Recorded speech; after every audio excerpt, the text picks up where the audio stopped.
可愛い妹よ、私と笹様で、会いに来たわ。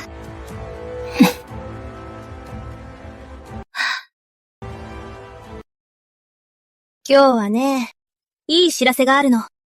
あんたの兄さん、死んだわ。晩春郎は知ってるわよね。あんな場所で、噂によると、上から突き落とされて、首を折ったそうよ。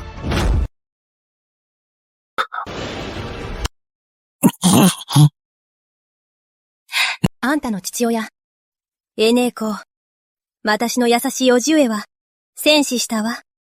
北戸川となその死体を、縄文に3日も吊るしたの。都に送り返された時は、顔が腐ってて、誰かわからなかったそうよ。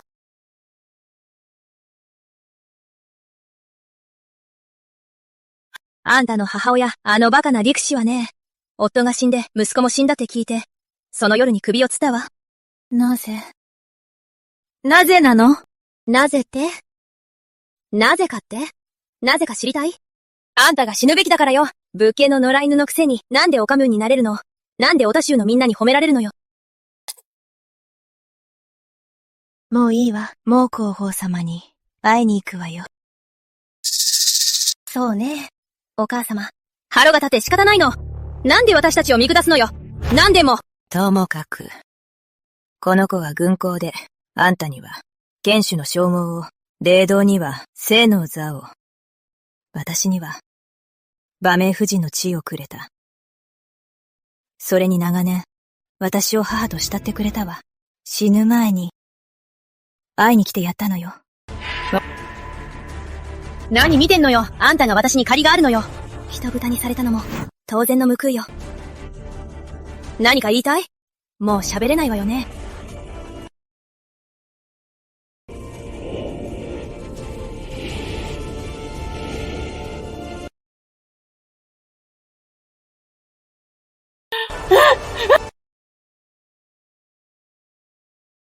来世があるなら。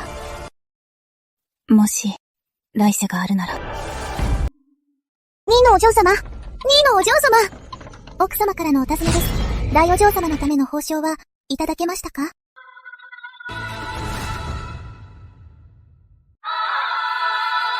ヘジタント、私、サプライズ、クエスチョニングトーン、足、言い換えたの。二の姫様、何かおっしゃってくださいよ。車を止めて。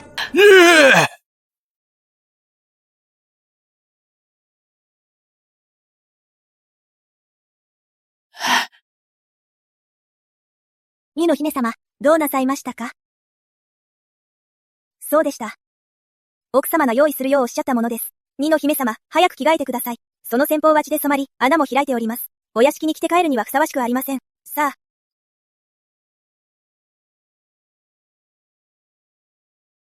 前世では、私はこの総禁煙のお下がりを着て戻り、彼女の新しい着物と比べられ、こう恥をかいた。ケーネー。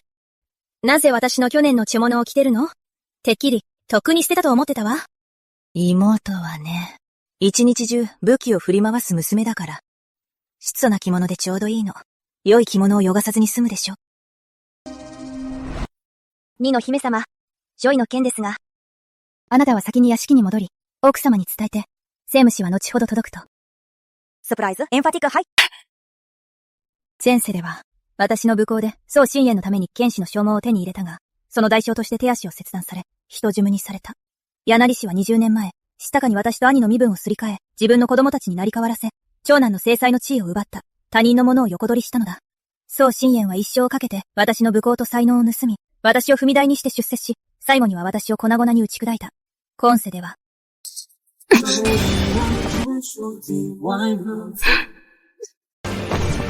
返すべきたものは、一つ残らず。返してもらうわ。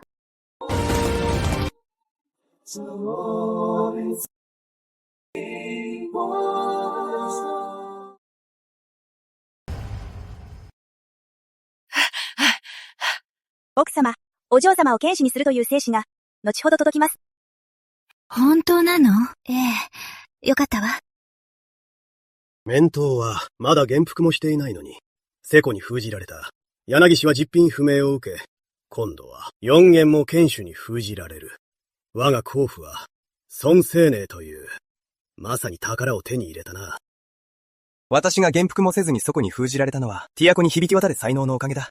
創世寧と何の関係がある？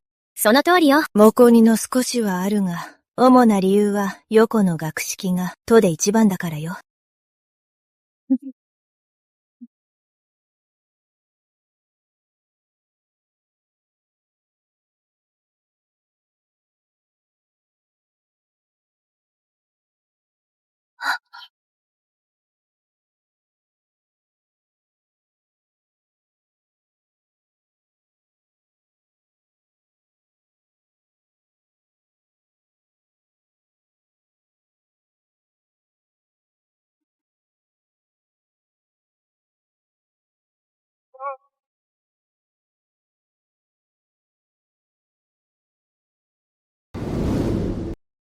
テンダーメショー。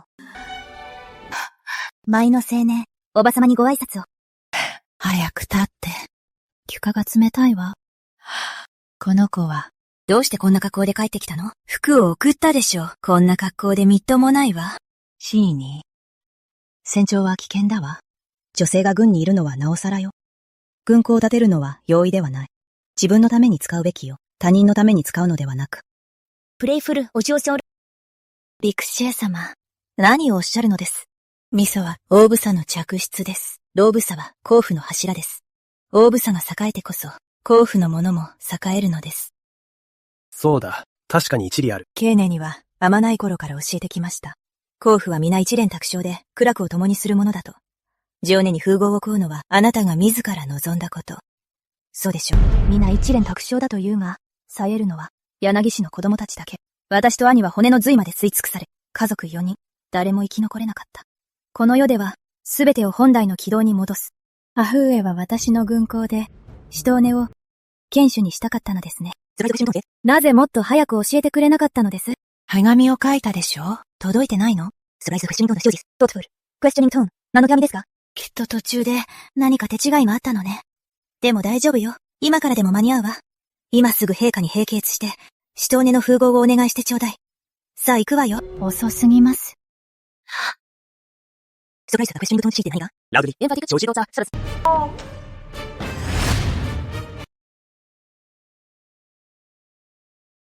法天長雲、法帝、死ゆ世にね抱負、孫子陳ネギ、落ちに代わり出世し、北境に赴き、三年血を浴び、飛びかななる気候を立てた。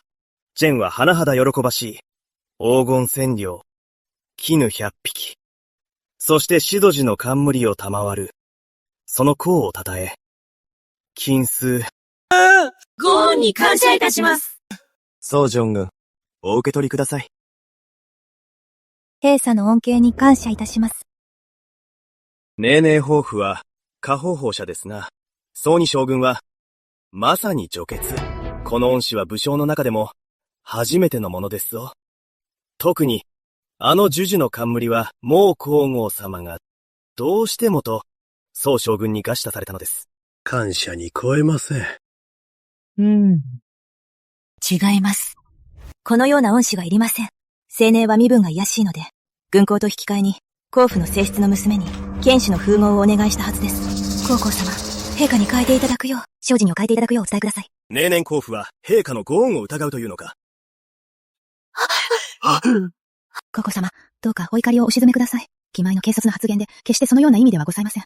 陛下が青年を重用してくださる、永年甲府の者一同、そのご恩に深く感謝しております。陸タフの娘か、ごめぐ前は、もう皇后様と親しい間柄であったな。Noite, por intonation maior.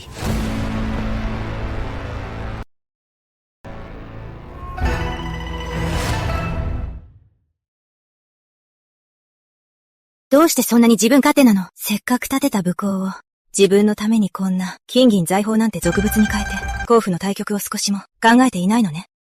血抜くを切り売りして、幽燕に吸わせないのが自分勝手だと言うなら、今後私は、さらに自分勝手になります。誤解です。お母様、知らなかったのです。武功を、シトーネの剣士の封号にすべきだったなんて。でも、今わかりました。次に武功を立てたら、シトーネのために使いましょう。次ですって？今は辺境も平穏なのに、次を待つなんて、一体いつになることやら。待つのが嫌なら、高高校はまだ遠くに行ってないはず。お母様が呼び戻して戦士を書き換えさせれば。あんた、やめないか。政治を書き換えるなど大逆不道だ。二度と言うな。B 社は青年にこれほどの褒美を芸収されたのだ。霊下が青年を重んじておられる証拠。シネは、孟候補以来初めてのオカムムなのだ。きっと、遠郷でなくとも、他の場所で武功を立ててくれるだろう。その時に、燕燕の剣手風貌を洗顔しても遅くはない。そうだ。陛下が青年に可視されたこれらの品々は、大房の蔵に入れましょう。どうせ大房の蔵の鍵は私が持っているから、後で全部、聖燕の嫁入り道具にすれば、シェンの顔も立つわね。また値をつけたのね。陛下からの餓死品に。でも物によっては、欲しがったからといって、手に入るかしら。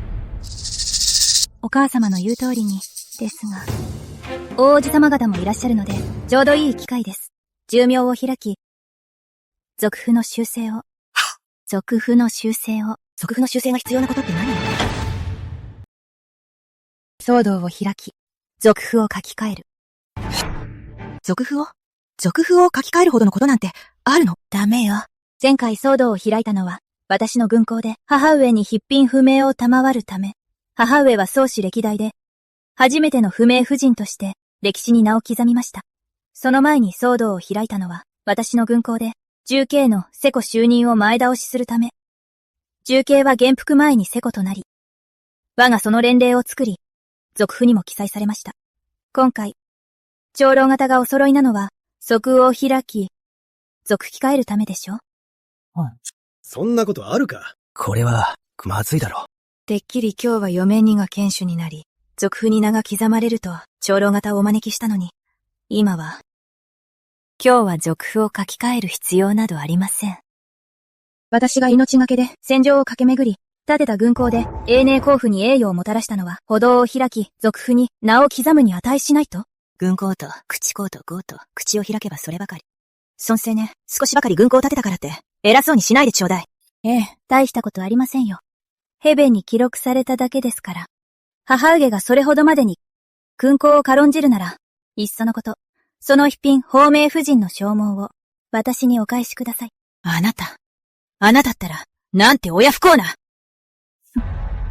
お里様、本日、陛下に併謁した際、陛下は我が永年甲府のシャナドの気風と、お里様のご共同の賜物だとお褒めになりました。ああ、そう。シーネよ、国を守るのは忠勇であり、軍港を立てて母に褒めを賜り、兄の将来を案じるのは教義である。かくも、忠勇と公義に溢れるのだ。歩道を開き、族譜に記すのが理にかなっておる。フィアフレッシュ、アルジェント、オイフクナ。フィアフレッシュ、アルジェント、おそふくじゃます。開くべきであろう。そうあるべきだ。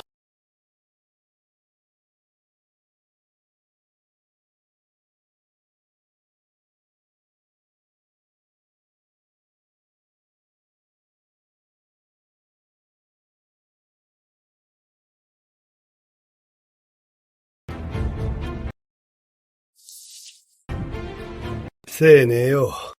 見てみなさい。どうだ？ええ。今日、私は族譜に名を刻んだ。次に鼓動を開くときは、この二人の名前を、消してってやる。お母様！シュバ様がとっくに、あの宋青年に手紙を送って、軍港を使って私を剣手に封じるよう頼んだのに、手紙は受け取っていないというの。私は信じないわ。絶対に受け取っているはずよ。免中服罪するなんて、陛下に褒美をねだるなんて、本当に浅ましいわ。あんな金銀が私の剣士の称号に勝るというの？お母様、なんとかしてちょうだい。四次、剣士かどうかなんて大したことじゃないわ。あなたはもう立派な令嬢よ。令嬢ですって？この広い都に令嬢なんて星の数ほどいるわ。私が剣士になれば結婚相手の選択肢も増えるし、王侯貴族の祖母に嫁ぐことだってできるのよ。そうなれば、誰もが私を敬うわ。もうすべてのご令嬢たちに豪語したのよ。私が剣士になるって。全部宋青年のせいで台無しよ。元次、あなたにはもう婚約者がいるのよ。イェケとの縁談は。お母様、イェケはもう落ちぶれたのよ。まさか本当に嫁がせる気？あのショートとかいうろくでなしに。本当に私の母親なの？シュバ様より私の将来を考えてくれないなんて。論議に。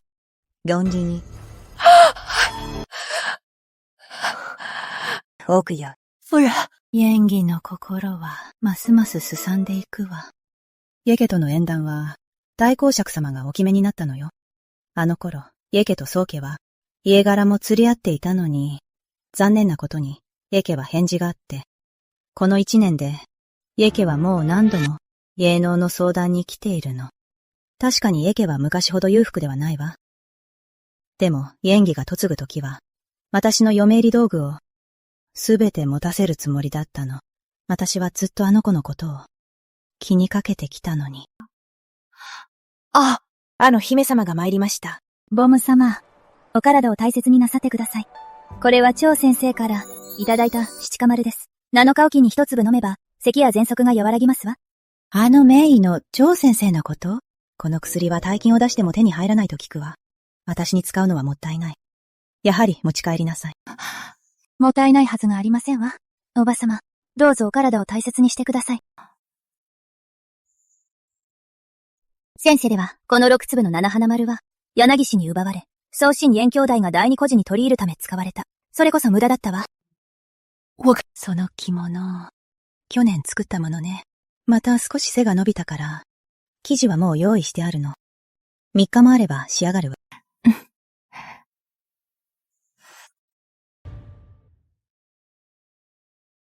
以後、辛い思いをさせたわね。安心して、私が何とかして、あなたに剣士の風貌を取らせてあげる。コモ様、やっぱり私に一番優しいのはおば様ね。お母様とは大違い。お母様はまだ私にエイケとの婚約を果たせって言うの。イェッカなんて、あなたには釣り合わないわ。あなたはもっと良い人にふさわしいのよ。でもエケは何度も縁談に来てるし、万が一しつこくされたらどうしよう。もし、エケと婚約してるのが私じゃなくて、孫青音だったらいいのに。ヤゲさえ良ければ、孫青音に変えてもいいわね。今一番大事なのは、3日後の、雪親王妃の誕生の宴よ。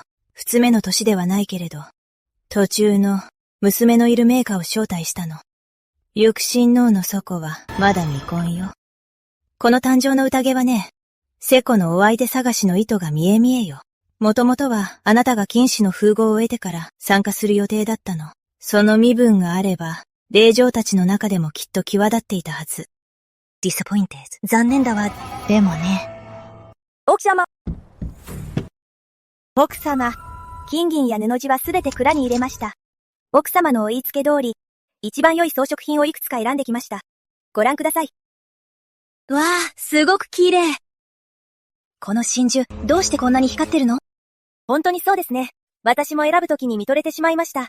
お嬢様は色白でいらっしゃるから、青いひだ飾りの如意の衣を着て、この傘飾りをつけて、そこに立つだけで、神家や理家の令嬢など、皆霞んでしまいます。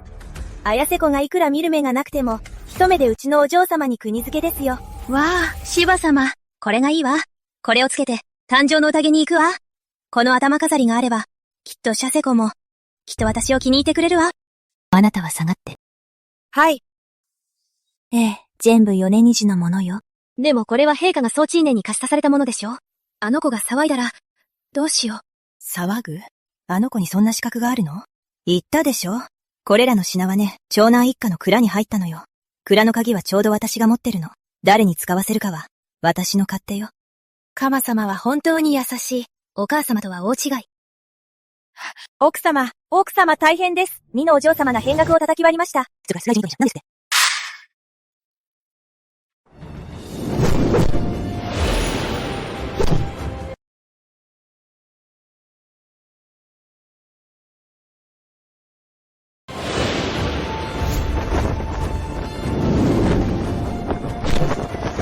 なぜ変額を壊したの？家主は女は菊のように、明理に淡白であるべきだと言った。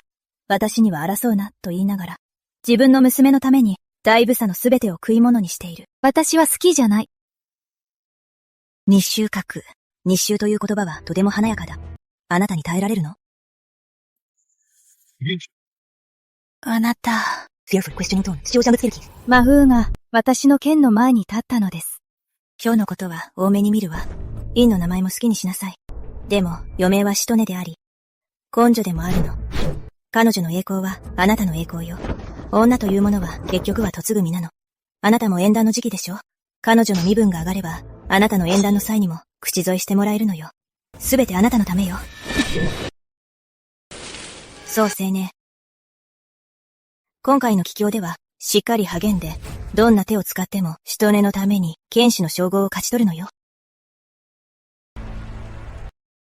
前世で粒子は私を英家に追いやった。今世でも彼女は私の縁談をなくらむだろう。残念だけど、もうその手には乗らないわ。お嬢様、昨日サナケスユロウから手紙が兵部に来るようにと、大事な相談があるそうです。よし、馬の用意を。兵兵へ行くわ。ソージョン軍、楊春の戦い、あなたは一番手柄を立てた。私は全力で、あなたに良い役職を手配しよ孟子郎に感謝いたします。役職の件ですが、今は内密にしていただけますか？う。絶対に漏らさないよ。宋将軍、私の良い知らせを待っていてくれ。主樹がはなぜ我々を呼んだのかな。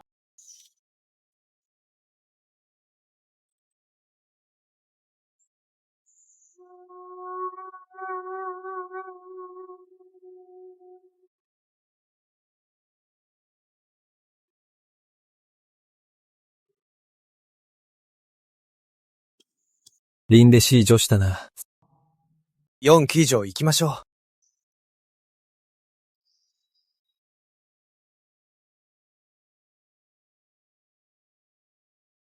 スプライズドス副女。エンファティクと称しのしみ。エンファティク指品の感触に、スプライズドクエスチョニングトーン、操縦手を推挙するのですか。アポールド、エンファティク彼女は女ですよ。女がどうした？その通りだ。女がどうした？女子が何だと言うんだ。4人上、あなたは一理あるな。サーカスティッククエスチョニングトーン、女子が何だって。いやはや、主樹へ。我が国では女子も戦場に立てますが、これまで女子が朝廷に入った前例はありません。あの皇后様でさえ、帰郷後は、航空に留まられ、創生には関与されませんでした。いや、彼女が、もしかしたら前例を作るかも。サーカスティッククエスチョニングトーンの前置。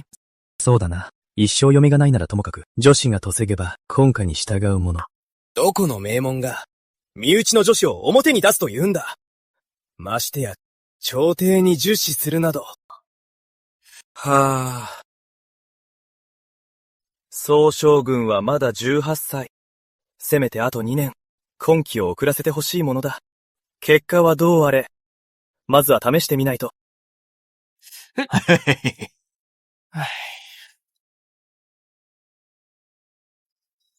アンノイド私教書。アンノイドクエスチョニングトーン。数符上はどうかしたのか。アンノイド司教書。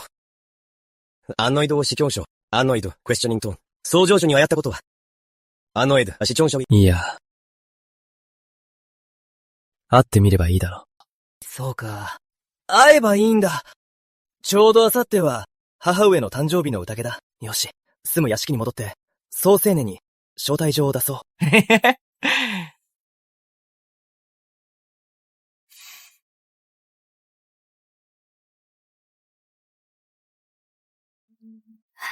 お嬢様、ヤイアス空士様からの招待状です。あさって、有力親王府の宴にご招待とのことです。トートフル、よく信号服の、スローリー、ヤム。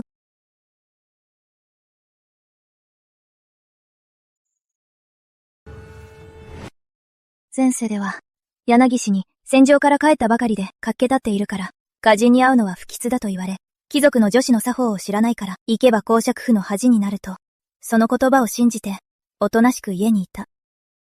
でも今世は、もうあなたの思い通りにはさせない。それから、柳夫人がまた、宗師4夜の古着を届けました。どうしますか？私が柳夫人に文句を言いましょうか？いいえ、舞いせばいいわ。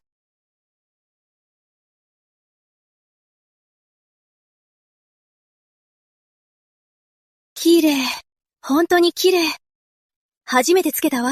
こんな豪華な傘飾り。うちの嫁には最高のものが似合うわ。明日は居住の名門の子息や、ご令嬢たちが集まるのよ。しっかり振る舞って。誰よりも目立つのよ。特にあやめせこを狙う娘たちには、絶対に負けてはダメよ。じゃあ、孫経年はあいつも行くの？軍港を立てて、お卒様もかばってるし。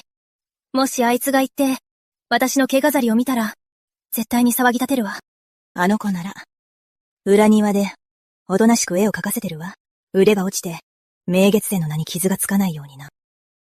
明月線が、あいつだったの？てっきりどこかの関東した大天才かと。この明月線の名は、本来お兄ちゃんのものよ。あんな側室の野蛮な娘。お兄ちゃんのために、数年場所取りをしてただけ。あの子の絵が上達すれば、お兄ちゃんの名声も高まる。その時が来たら、途中の人が知るわ。この永年甲府の聡明堂こそが、天下に名高い明月線だとね。そうすれば、甲府の祖母の座は、確実にお兄ちゃんのものよ。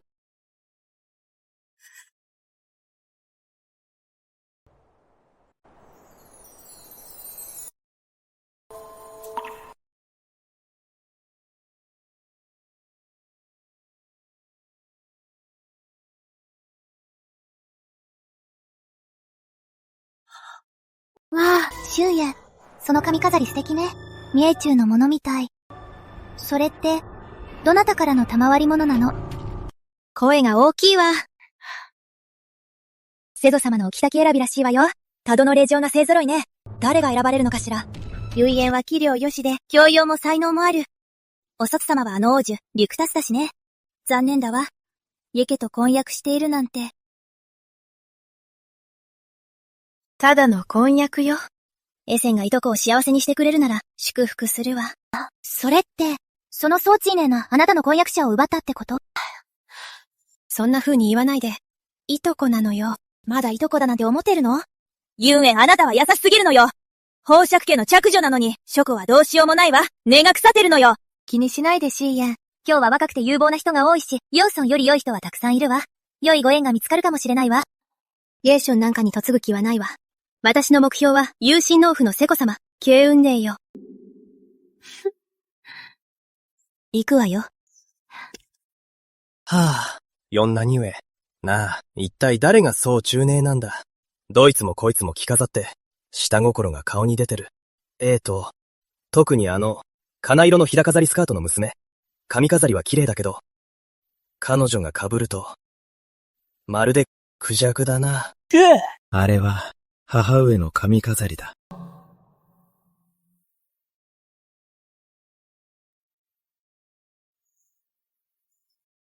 あ、四期上。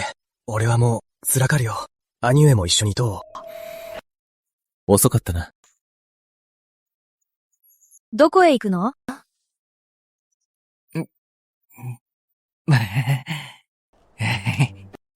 どこにも、ここが少し息苦しくて、四兄上を連れて、庭を散歩しようかと。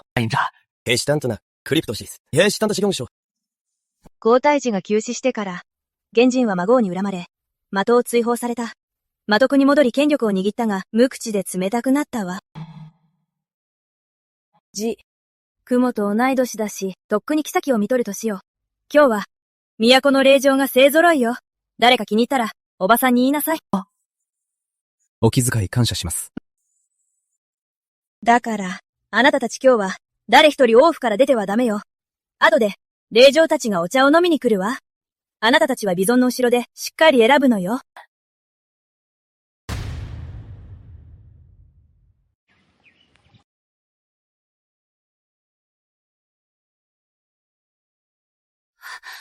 お嬢様、柳品宗陳燕を連れて、行く新農夫に行きました。彼女、あの技術の冠をつけていました。本当につけたのね。彼女たちはあの冠の意味を全く分かっていません。ただの見せびらかす道具だと、酷すぎます。この冠のジョスは、孟皇后が北デカと数十日激戦を交わし、100万の将兵の血の中から勝ち取った戦利品よ。陛下がそれを冠にして孟皇后に賜ったの。孟皇后はもう戦に出ないからと、私にくださった。ただ強欲なだけかと思っていたけど、愚かさにおいて、一枚上手だったようね。そろそろ行く新農夫に行って、冠を返してもらうわ。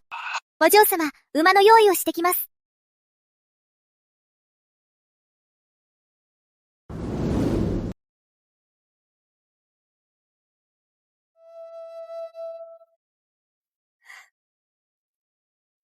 あって。王妃様、ありがとうございます。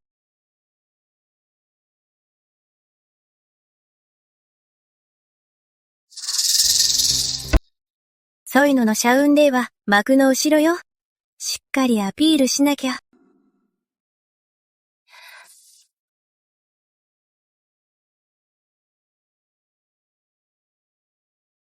機嫌が、王妃様にご挨拶申し上げます。王妃様、お誕生日おめでとうございます。長寿とご健康をお祈りいたします。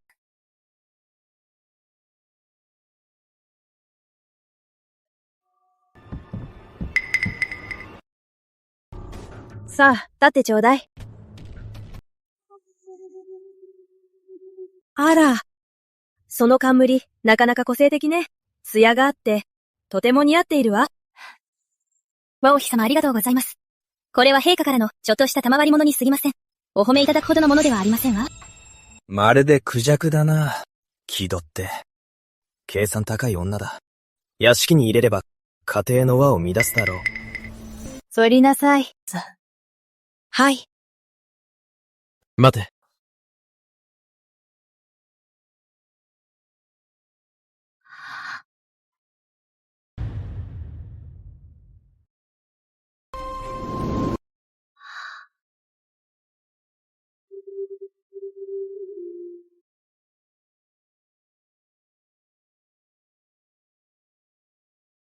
ファイオー殿下よ。まさかいらっしゃるなんて。まあ、ファイオー殿下はこれまでこんな宴には出なかったのに、今日は宋陳炎のために暖をあげたわ。もしかして、ハイロー殿下は宋紫陽炎を認めたの？運が良すぎるわ。私に気づいたわ。私に惹かれたのね。最高だわ。カイロー殿下に止めげたら、強運デーにも引けを取らないわ。うちの嫁ぎ、本当によくやったわ。海王殿下にまで見初められるなんて。この冠が、ちょっとした飾りだと。それが何か？T 社がお与えになった飾りですわ。シーカがいつお前に賜った生虫はあるのか？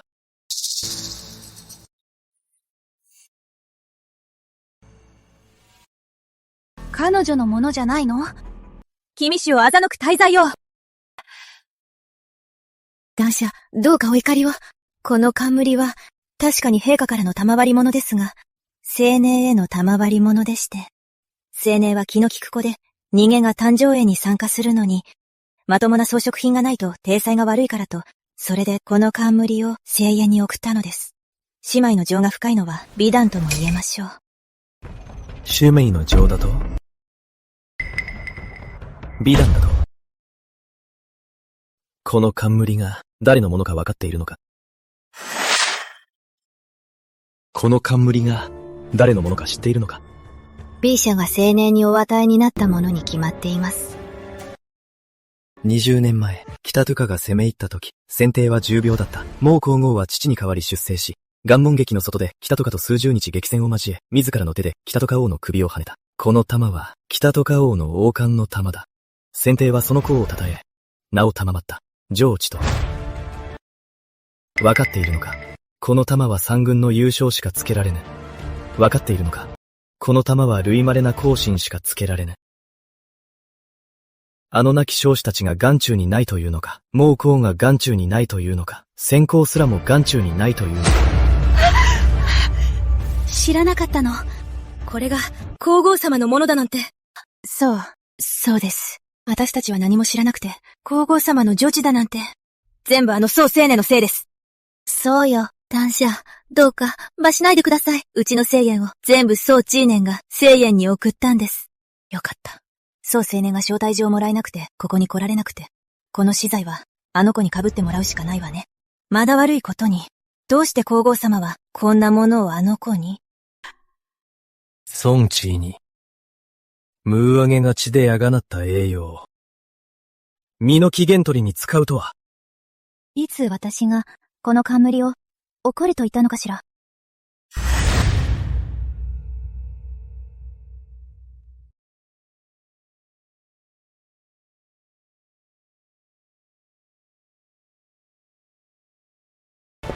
サプライズ、孫成中。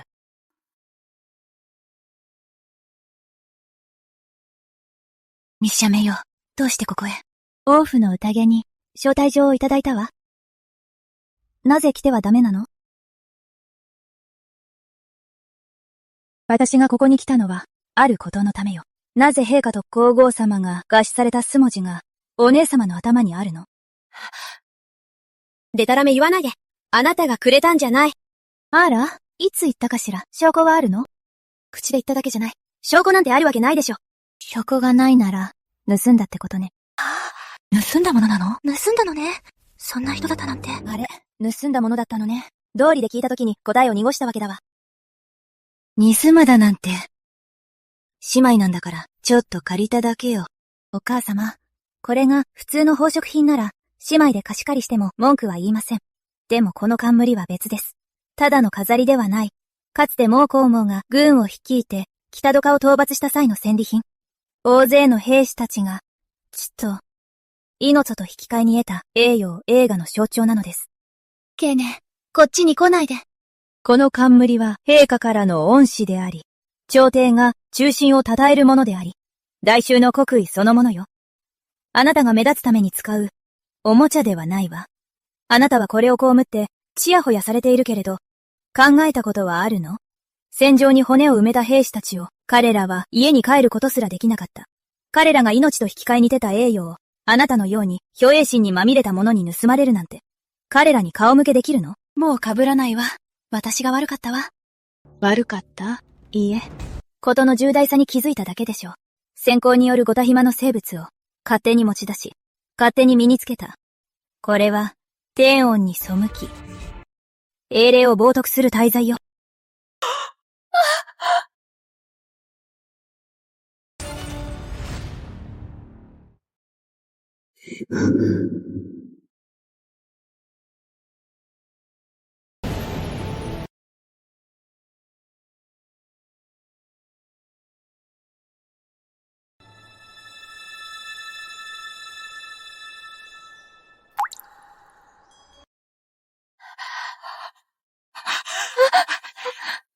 他者、どうかお怒りをおしとめを。過疎は、おさく見栄を張り、魔が差して僭越な真似を。私どもの教育不足です。屋敷に戻り次第、必ずや家宝で厳罰に処し、急進させますので、どうかお許しください。若気の至りだと。その一言で、英霊への冒涜や、先行号への無礼が消えると思うか。抱負の着女が規律を無視し、玉借り物をみだりに使う。その裏には、甲府のしつけの甘さと勝手な振る舞いがある。今日のことは、一人の過ちではない。甲府全体が規律を失い、永継の念を忘れたのだ。この件は、米花と皇后様に報告する。お前たち、覚悟しておけ。いや、どんか、これは、気持ちのわがままなのです。そうだわ。青年には軍功が。我ら抱負は、豪績で罪を償います。ケネ、いくらなんでも、あなたの管理不足よ。お姉様のために取りなして、陛下のお耳に入れるわけにはいかないの。私を利用すると思ってました。下母女、言われた通り、陛下の賜り物を、大房の蔵に収めました。でもお姉様が盗んだ。小さく言えば、遺棄違反ですが、大きく言えば、英霊への不敬です。持ち主である私も、生物を守れなかった。監督不行き届きです。今、お姉様が罰を受けるなら、私も逃げ隠れしません。県境防衛の3年でも、お姉様のお供をします。あんたはもともとセタジー帰りだから、平気でしょうけど、あの子は、まだ嫁入り前の娘なのよ。配合電車のご裁断をお願いいたします。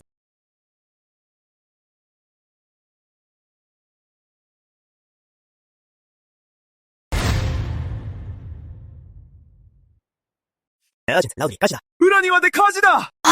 火の手が大きすぎる。早く消火して。早く逃げて。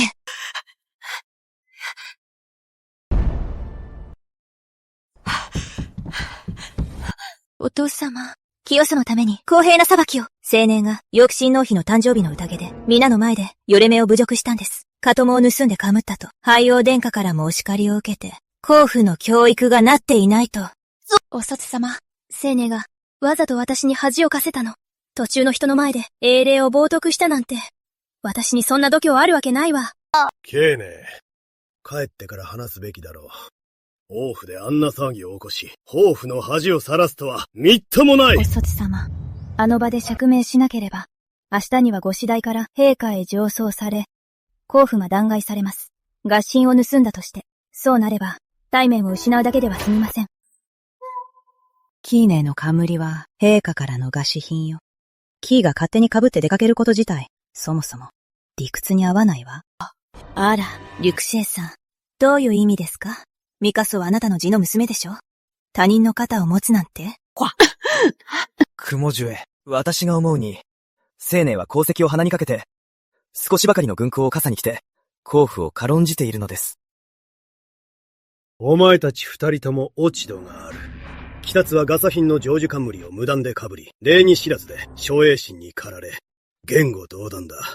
家内のことだと知りながら、わざわざ人前で沢に立て、土地中に知れ渡らせ、抱負の顔に泥を塗った。総敬遠、遊覧園に3ヶ月の禁足、家訓を100回書き写し、反省せよ。許可なく一歩も外に出てはならん。戦辱の侍女はすべて外し、手当も減らす。青年も1ヶ月の禁足。部屋にこもり、己の軽率さを反省せよ。よかった、あの老いぼれ。青年の肩ばかり持たなくて。結局のところ、あの子は私の名義の娘。遅かれ早かれ、私の思い通りよ。お父様。使徒がいじめられたんですよ。黙れ！人の善悪は、私が分かっておる。木曽野が先に同行し、青年が後から沢に立てた。両者とも悪い。もう、争うな。おそつ様の決定に従い、甘んじて罰を受けます。米武四郎猛海城が聖鞭を伝えに参った。永寧甲府は聖鞭を受けよ。天命を受けし、皇帝の将である。永寧甲府の総青年は、友情の戦いで多大なる功績を挙げ、その忠勇は称賛に値する。よって、徳佐久へに任じ、新作軍行為を兼任させ、重指針の官位を授ける。以上。シリウス、エンファティック小指品だ。エンファティック以上。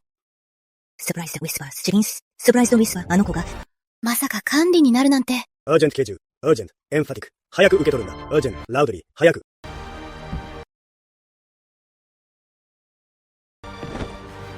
真女キーネ、軍でお受けいたします。送電図書をしざすゆえは、都の防衛を担う責任重大です。陛下も煽っていました。我が国の建国以来、あなたが二人目だと女子の身でこの要職に就くのは。ちなみに一人目は、あの孟皇后ですよ。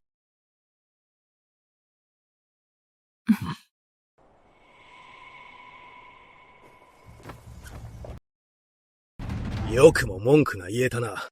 青年は甲府にこの上ない名誉をもたらした。お前はどうだ？王府で大恥をかいて、よく泣きつけるものだ。お前もだ。一体何を教えてきた？玉の腰ばかり狙って、青年の賜り物まで盗むとは。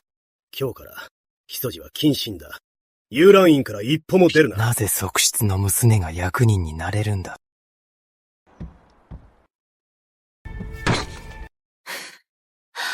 お母様、私の名声は台無しよ。おそらく今頃、英検にも見捨てられるわ。まぐれで感触を得たくらいで、何が自慢なの？あの子の名声も、縁談も、私が握ってるのよ。感触があっても、何もできないわ。よしよし。明道がいて、明月線の名がある限り、総青年が私たちを、超えるのは無理よ。今に見てなさい。下城、早期年は今や4品の官僚だ。お即様もあいつの味方だし、俺たちはどうすればいい？名刀、明月線という名が、未読の文人たちの間で、どれほどの価値があるか知ってる？ヘシタント、明月線か、クエスチョニングトーン、それって。剣者に名を轟かせる A の刀家よ。3年前に姿を消したけど、もし今再び現れて、それが永寧甲府のセコだったら、考えてもみなさい。彼を崇拝する文人や絵を求める高官たちが、あなたをどこまで持ち上げるか。つまり叔母上の考えは、俺に明月線になれと。あの絵はすべて宋チーネンが描いたのよ。誰も知らないわ。うまく立ち回れば。あなたが明月線よ。そうなれば、甲府の祖母は愚か、朝廷で官職につき、公爵や宰相になるのも、夢じゃないわ。いいね。最高だ。しもべ。早く手配を。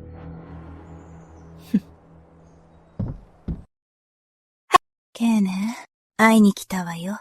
コールドクエスチョニングトーン、何かご用で。水臭いこと言わないで。用がないと来ちゃダメ。実はね、主張系の命導なんだけど、この数年、外での名声は知ってるでしょ？今戸で噂になってるの。あの明月仙の正体が、うちの甲府の人間かもしれないって。だから命導は、この風に乗って視界を開いて、顔を売りたいの。ゴールドンクエスチョニングトーン、だから？絵を数枚描いてほしいの。多くはないわ。6枚でいいの。山水や花鳥とか、あなたの得意なもので、命導がその絵を持って、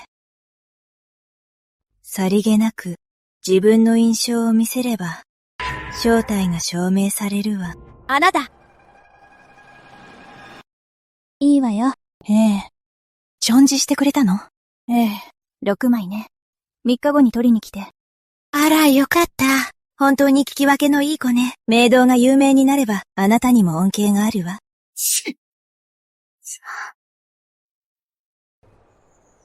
お嬢様、なぜ承知したのですか？明月仙はお嬢様なのに、なぜあの役立たずに譲るのです？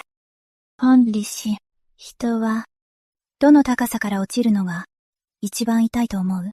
お嬢様、それはつまり、私を足場にして、そう明導を神の座に押し上げる気よ。でも忘れてるわ。高いところから、落ちた時こそ、木っ端みじんになるってことを。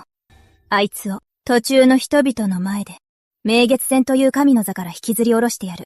二度と這い上がれないようにね。お嬢様、では視界で何か？上質な主者を用意して、一番鮮やかなものをね。この芝居には、流行りが必要だから。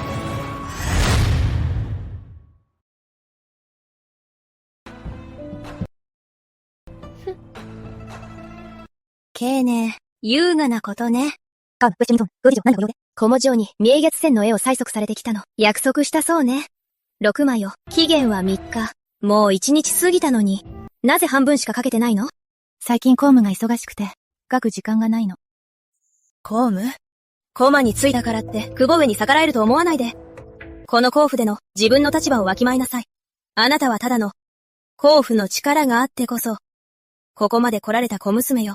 甲府がなければ、あなたなんて何でもないのよ。地頭ニージュ、そんなに急いで絵を欲しがって、誰に取り入るつもり？ユクシン農夫？それとも、新国甲府？地頭ニージュ、諦めなさい。無駄なことよ。孫慶ね、私に嫉妬してるのね。私が何を嫉妬するって？政に嫁ぐこと？それとも、お玉ざりすら盗むことかしら。あんた覚えてなさい。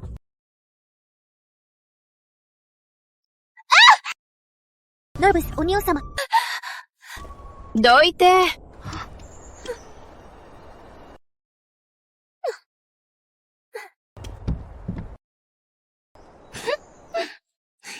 お嬢様、今の様子、見ました？まるで尻尾を踏まれた猫みたいですね。ただの負け犬の遠吠えよ。そうだ、お嬢様。東照院から知らせがありました。奥様は最近とてもお元気だそうです。お届けした七か丸のおかげだと、チンバーヤも言ってました。今日はお嬢様の好物の金木犀のお菓子を作ったと。テンダーメジョ。行くわよ、東照院へ。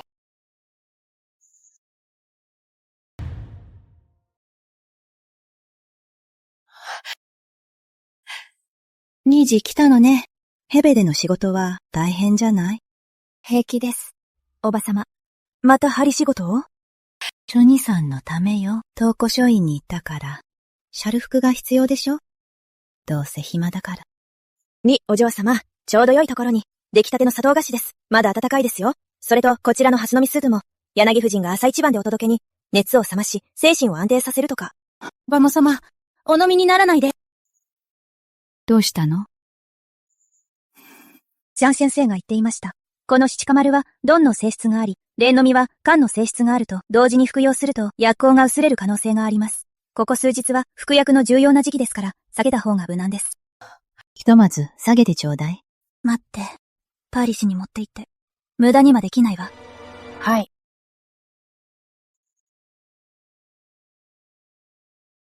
桃様。今日から、誰からの食べ物や飲み物でも、まずはよく確かめてから、口になさってください。ニージー、このスープに何か問題でも？断言はできませんが、少しでも危険があるなら、絶対に口にさせられません。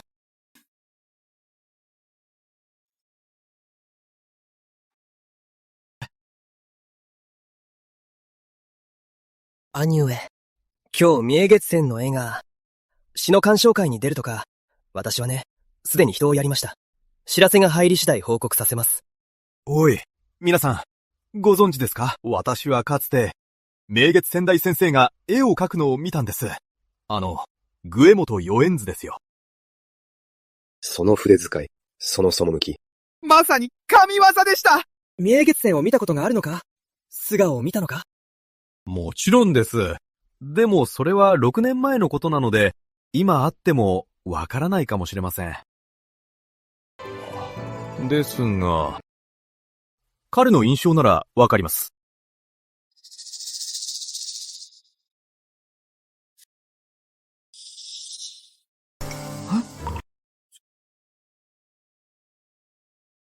これは、明月線の印象だ。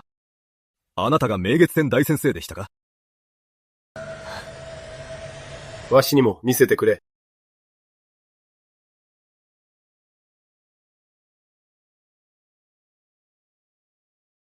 エクサイテッド、エンファティック間違いない。エクサイテッド、ラウドリー、明月線の音章じゃ。あなたが明月線だったとは。明月線様。お見それいたしました。明月線様。全くあなたって人は。いや、私じゃ、人違いです。私ではありません。マニュージュゲ。彼が明月線ですか？聡明堂が明月線だったなんて。明月線様、実にご立派な方だ。お会いできて光栄です。マニュージェ、下へ行って会ってきます。面と向かって聞きたいんです。あんな絵をどうやって描くのか。孫子祖が明月線だと言うなら、皆の前で一幅描いて真偽を証明してはどうだ。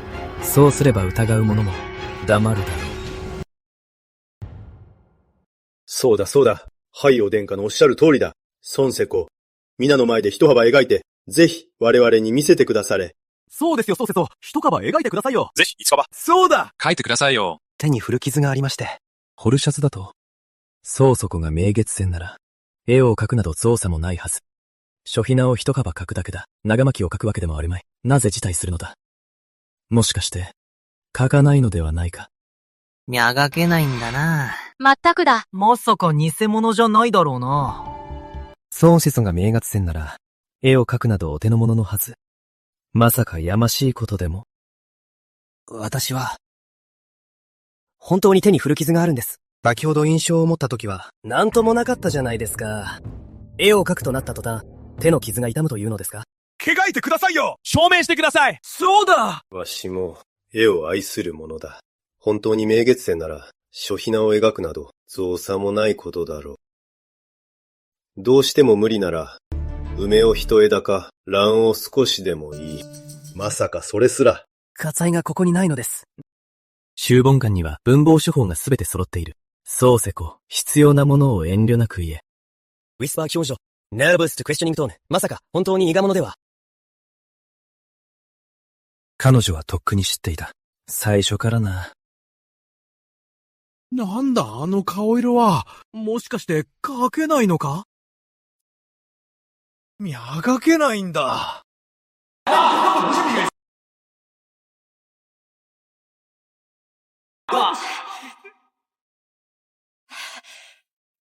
少長、体調が優れないのでは？まずは一度帰って休むことにしましょう。待たれよ。そうせこ、体調が悪いなら、なぜ早く言わなかったのだ。先ほどわしが見たとき、印象を手に持ち、皆の相手をして、ずいぶん元気そうだったがな。皆様、お許しください。そこはめまいと動悸がひどいようでして、一度帰って休ませてやりますので。孫明灯。前世では3年間他人の名声を享受したわね。今日こそ返してもらうわよ。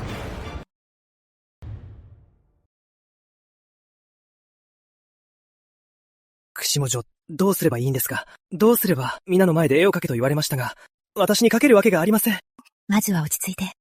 どうしてもダメならこう言いなさい。手の怪我が再発して描けないと。とにかく書いてから考えましょう。でも誰も信じてくれませんよ。あの IO、奴はわざとです。皆の前で私たちに恥をかかせようとしてるんです。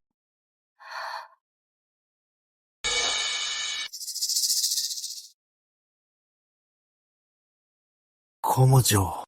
もし私が本当に手を怪我したら。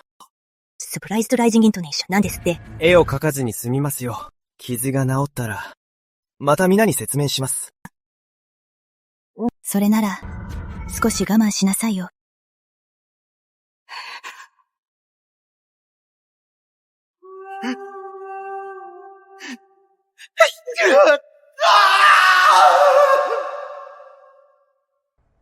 大変です。そうこそ様が転んで、右手を骨折されました。スプライズドライジング9号。行くぞ。早く様子を見に。行くぞ。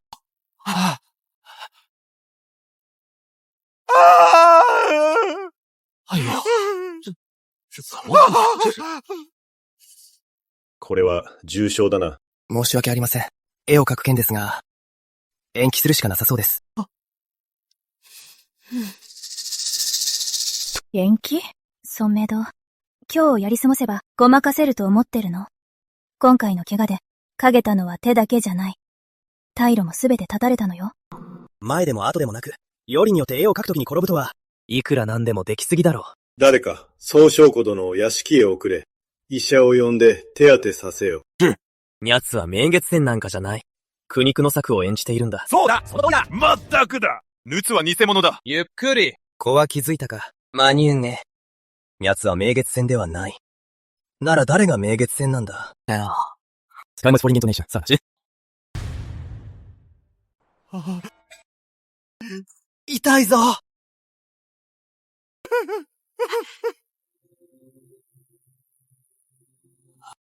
セコ様のこのお怪我は確くありませんな。どういうこと？悲しくないとはどういう意味？ただ転んだだけでしょ。繋げば済む話じゃないの。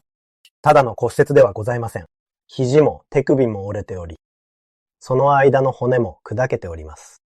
私めが尽力して繋ぎ合わせても元通りになるかどうかは何とも申し上げられません。なんだと？どういう意味だ？俺の腕がダメになるってことか。セツォ様、お許しを。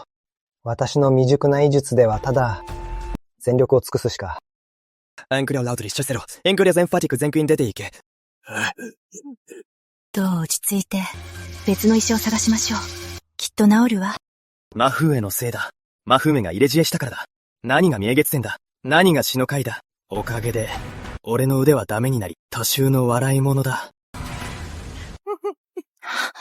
マニューゲ。まずは落ち着いて。医者はただ、何度も言えないって、治らないとは言ってないわ。クゴウエは私たちを我が子のように思ってくれてる。きっと何とかしてくれるわ。あの手は本当にダメになったの？もし本当なら、明月戦の身分は。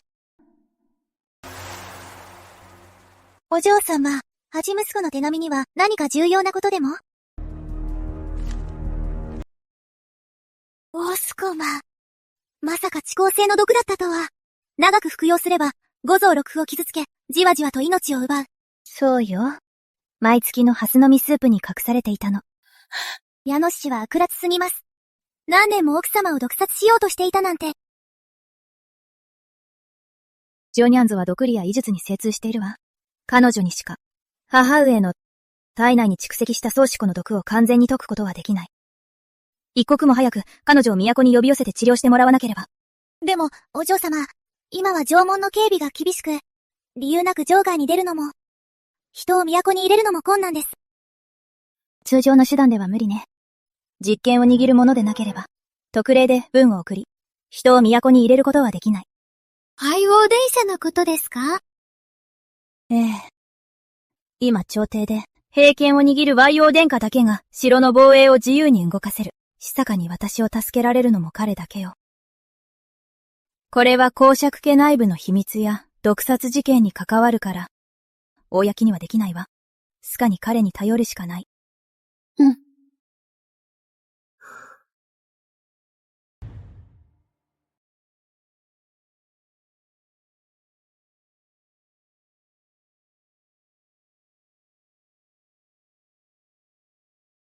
しかし、思い出しましたぞ、あることを。3年前、海王殿下が戦場で重傷を負い、全身の骨が砕け、死にかけました。幸い、晴れ娘記に出会い、使われたのです。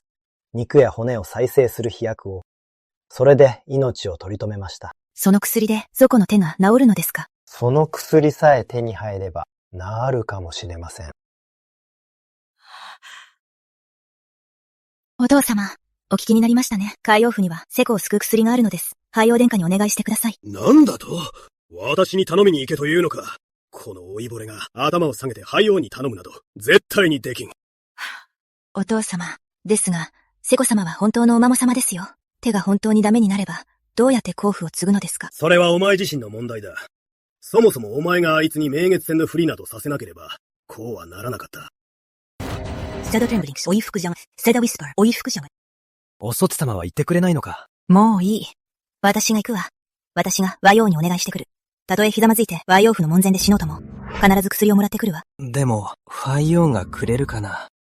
孫チニがヤチの下で働いているじゃないか。あの子に行かせるのよ。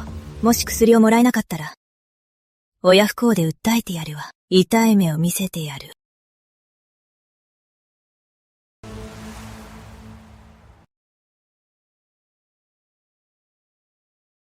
孫チーネン、今すぐファイオーフへ行きなさい。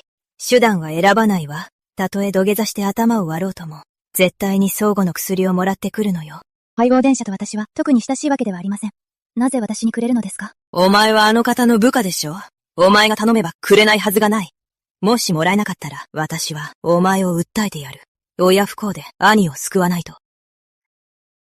前世でも、そうやって私を追い詰めたわね。私は言って、海王府の門前でひざまずいたけど、門前払いされた。帰ってきたら役立たずと罵られ、そして罠にはめられ、片足をダメにされた。今世では。行くわ。スプライス、お前にチースプライスじゃクエスチョニントーンス。本当に泣くのか？魔風へのご命令とあれば、娘として従います。なら行きなさい。私たちも一緒に行くわ。コンフィデンツ、エンファチック海盤上空へ。お前の薬をもらうためじゃない。私の母の生きる道を見つけるためよ。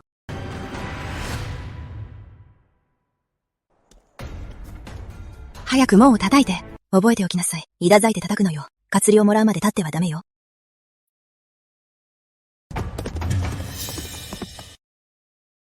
しゃ！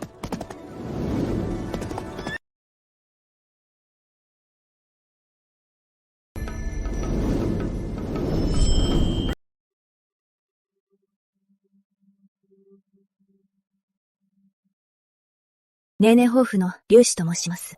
娘の青年を連れて、ドンカにご挨拶に参りました。コールドクエスチョニングトーン、私に何の用だ？男子は、聞くところによりますと、王府には骨肉を再生させる、絶世の飛躍があるとか、息子のセコが、不慮の重傷で治らず、本日は厚かましくも、ドンカにどうか、霊薬をお与えいただき、息子の命をお救いください。お前もこの者と共に、聡明堂のために薬を求めに来たのか？はい。青年は兄を心配し、ドンカのお力添えを求めております。この子は、殿下の下で働いておりますゆえ、どうか殿下、お慈悲を。スタンソージョージョショットポーズ私と中へ。コールドインファティック入るな。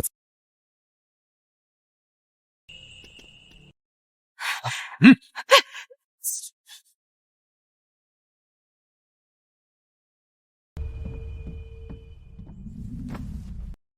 座れ。薬が目的ではないな。薬を求めに来たのではないな。他者のおっしゃる通りです。私は、確かに薬を求めに来たのではありません。では何をしに来た？私は、おばが、長年毒を盛られていると疑っております。都を出て、医者を呼び寄せる必要がございます。しかし、都を出るには通行証が必要です。私は、殿下にお力添えをお願いしたいのです。突然のしつけのお願いでございます。もし殿下がお困りでしたら、決して無理強いはいたしません。他の方法を探すまでです。人命救助は一刻を争う。この通行証を持っていくがいい。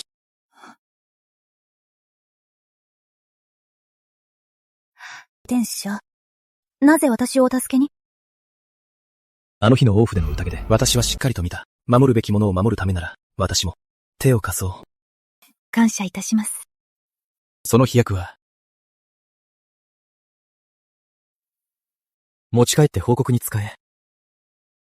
この薬は極めて貴重だ。価値あるものに使ってこそ、ようやくとなる。存じいたしました。お前の馬は外にある。通行証の期限は3日だ。医者を呼ぶのを遅らせるな。王様。宗家の次女は、他の娘とは少し違うようですな。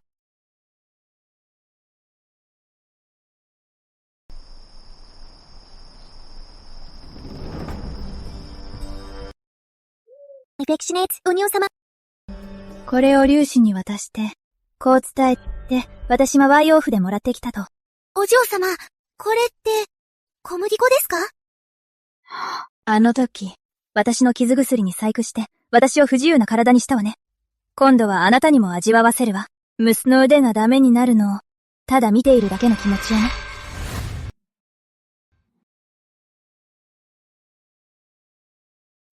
おかしい。本来なら、海王府の飛躍を使えば、傷口は徐々に塞がるはずです。どうしてここまで悪化を？サプライズ、ライジングイントネーション、なんだと。クエスチョニングトーン、アクア、アポールド、エンファティック、オンの上が赤しているだと。セコ様、ここを肉が腐って骨が見えています。このままでは、おそらく。コソルカンです。早く言いなさい。この手はもう、助からないかと。どうしてこんなことに？どうしてワイオーフの薬を使ったのに。あなたの治療が悪いんじゃないの？あなたが変な薬を使ったからでしょ。奥様、私は医者になって30年。本物の傷薬しか使っておりません。セコ様のこの傷は明らかに初期の養生が悪く、後になって合わない薬を使ったせいで、ここまで悪化したのです。私にはこれ以上どうにも。奥様、他の医者をお探しください。ウージェント、ラウドリー、どう？役立たず！どいつもこいつも！俺の手が！どう？落ち着いてちょうだい。他の医者を探しましょう。きっと治るわ。鷹の医者だと？ティアコの名医にはもう全員見てもらった。俺の手はもうダメだ。ダメなんだ。あ！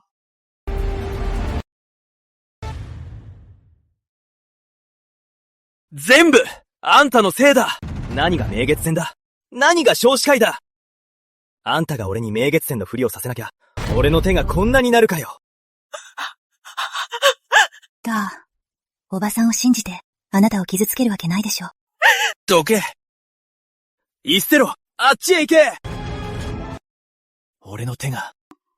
ソンチーネが細工したに違いないわ。あの薬がおかしいんだわ。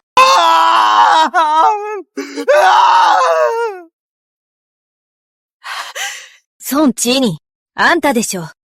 薬に細工したのは。お母様、何のことですか？ハイワオの飛躍よ。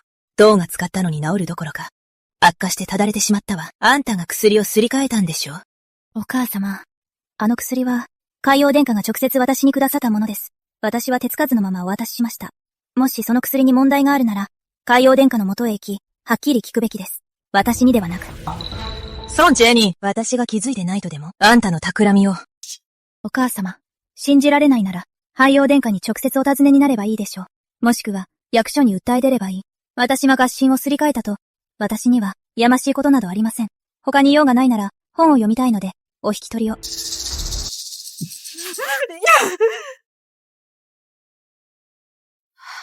お嬢様、本当に訴えるでしょうか？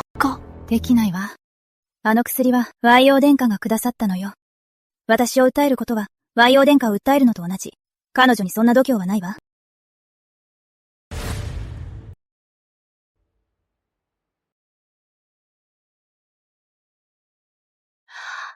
おま様。お兄様の手は、本当に絵が描けないのですか？医者が断言したわ。これからは、もう筆は握れないって。一生、完全に終わりよ。それなら、明月戦の名を、無駄にはできませんよね。何が言いたいの？お兄様がダメでも、名声は残っています。いっそ、私が代わりに、次の明月戦になります。私は公爵家の嫡女、幼い頃から絵を学び、孫青年より、ずっと正当です。でも絵の腕前はまだまだでしょ。この名を借りて足場を固め、竜王のセコに取り入るのです。そうなれば、エケとの縁談から逃れて、名門に嫁げます。これが唯一のチャンスです。いいわ。死母が協力しましょう。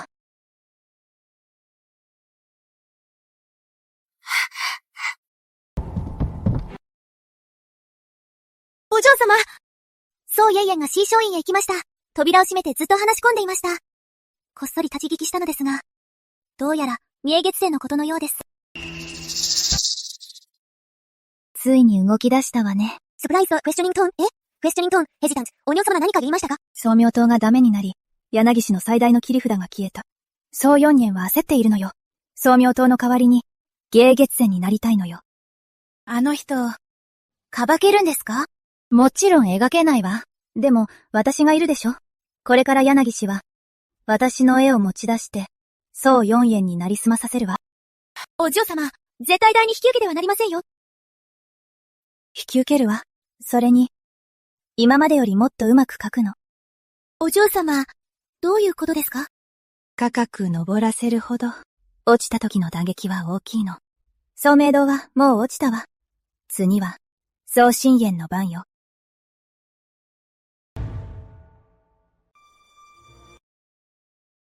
お嬢様、ここの筆使いをご覧ください。線が滑らかで力加減も均一です。それでいて10と5を兼ね備えています。これが宗家の次女様の独特な筆法であり、他人が真似るのは困難です。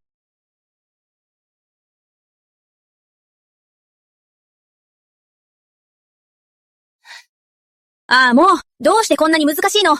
彼女には描けて、どうして私には描けないの？お嬢様、次女様の画力は長年の積み重ねの賜物です。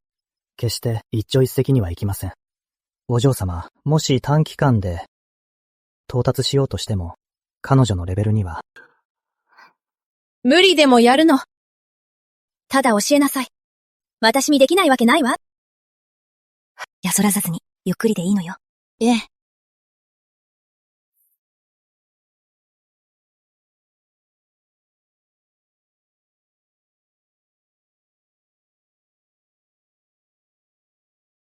丁寧。お菓子を持ってきたわ。忙しいのは分かっているわ。でも明月星の件は止めるわけにはいかないの。佐護の手は、知っての通り、もう描けないでしょう。だから考えたの。今後の絵は、あなたが描いて、キサソが代わりに外へ出すわ。あなたは描くだけ。外のことは心配無用よ。に外へ出たさせるというのは、み外に、明月星を名乗らせるためですね。おっしゃる通りです。青年は、しっかり描きます。ええ、さすがね、物分かりのいい子だわ。悪いようにはしないわ。お菓子を食べてね。お嬢様、本当に手を貸すのですか？もちろんよ。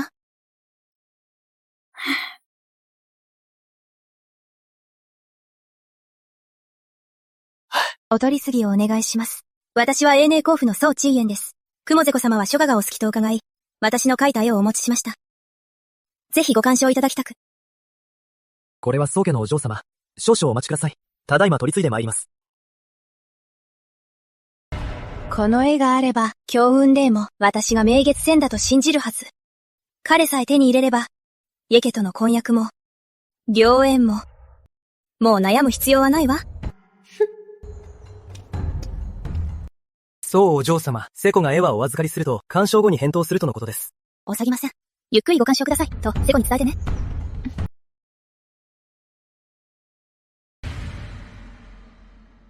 見事だ、見事だ。ピチもキインもそっくりだ。思いもしなかったな。そう総四に、これほどの画才があるとは、普段は全く素振りを見せなかったのにな。主文館での茶番を、もう忘れたのか。ソニューに、先日宗文館で、宗明堂は皆の前でボロを出した。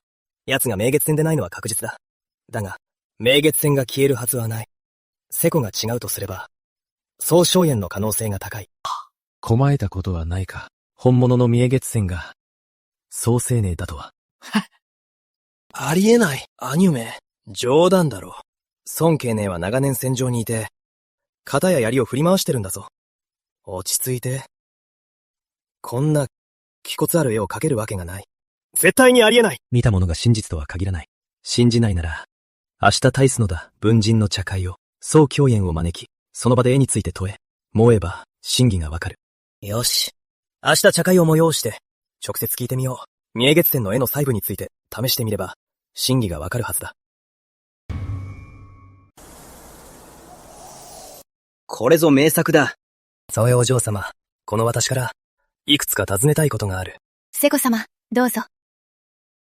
幽月線は梅を隠さい、足を骨とし、水墨を肉とする。その通りかな。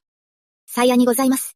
私が梅を描く際は、まずウーシで枝を描き、気高さを表し、次に暖木で花びらを染め、風情を際立たせます。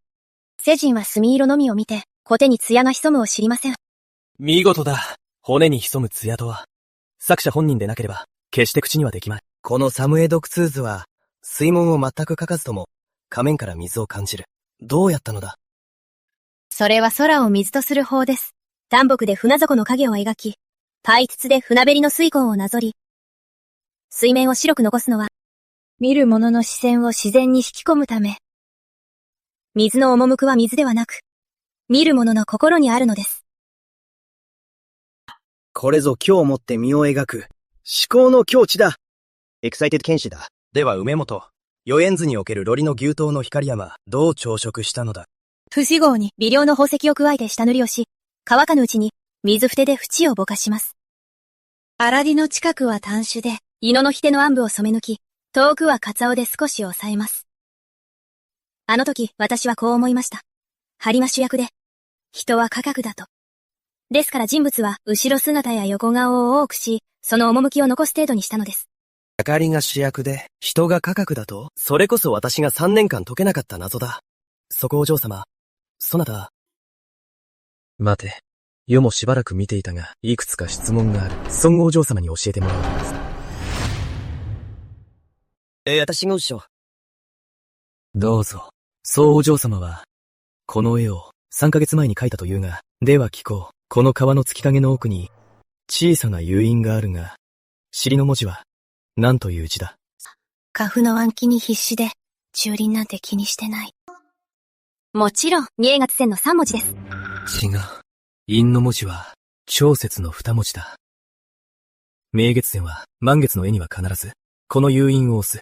自分が普段使う誘引も知らないとは。次の質問だ。この岩礁の青ダスニ色は何を混ぜたものだ？それは、花草と、無芽を混ぜた。違う。上草と藤紅葉を混ぜ、指先で軽く塗る、指線法という明月線独自の秘技で、門外不出だ。色使いも知らないのに、明月線を名乗るとはな。そうね。明月線は嘘だったのね。最後の質問だ。3年前の上本コス。明月線は水仙道に上本野猿図を残したが、その絵の正面、百合のランプシェードに、何が描かれていた？覚えていません。Hesitant drawn out 多分。Hesitant quickly 多分。Nervous whisper リグムンです。サムメだ。自分が描いたと、絵すら覚えていない。アングリクエスチョンと君は何者だ？この絵は、一体誰が描いた？Hesitant 私は。絵のりを少しも知らない。ただ、数日間、絵の解説を暗記しただけの偽物だ。本物の明月線は、他人の前で自慢などしない。骨に艶を秘める本物の当家は、君たちに向けて自分の絵を説明などしないからだ。そうですね。我々も風雅を気取っただけでした。誰か、この女を叩き出せ！今後一切、行く新王府の門を、二度とまたぐことを許さ。やめて！やめて！話してよ！なんてことだ。これには驚いた。こんな人がいるなんて、厚かましいにも程がある。見てるこちらが恥ずかしい。本当ですね。絵は素晴らしい。だが残念だ。作の手に落ちるとは。4カーナジュエ。また騙されてしまいました。この絵は、一体誰が描いたのですか？コモ様。もう終わりよ。あのシャウンデーは、すっかり信じていたのに、文人たちも信じて、明月線の正体が私と定着しそうだったのに、これで全て台無しよ。どうしてバレたの？知らないわよ。あのシャゲンキンが急に現れて、ずっと冷ややかな目で見てて、慶雲霊がしなかった質問を3つもしてきたの。月影の落款とか、鑑賞の色合いとか、それから3年前のあの絵のランプシェードに何が書かれてるかとか、私は見たこともないのに、わかるわけないじゃない。よしよし、泣かないで。この道がダメなら、また別の方法を考えましょう。アージェント、お様。大変です。奥様、イェケが明日、家能に来るそうです。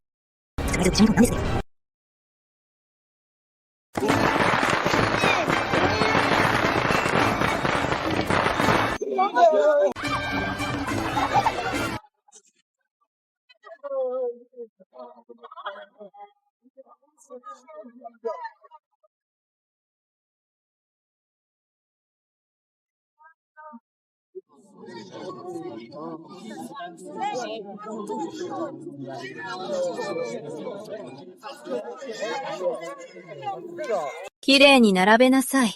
ご近所の皆さんに見てもらうのよ。我が英家が宝石家の客女をめとるの。盛大にやらなきゃ。芸能品が88箱だと。大盤振る舞いだな。ジャンジャも羽振りがいいな。ジャンジャの若様が見とるのは、英宝石家のご令嬢らしいぞ。宝飾茶の着女だからな。盛大にやらないとね。母上、行きましょう。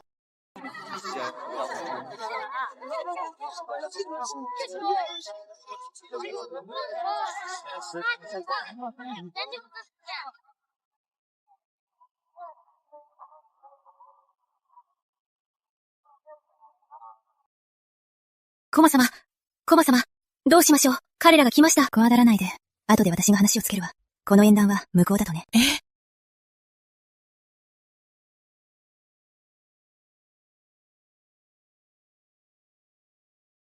おそつ様、芸能に参りました。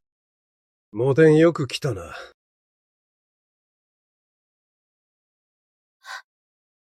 こちらが幽燕さんね。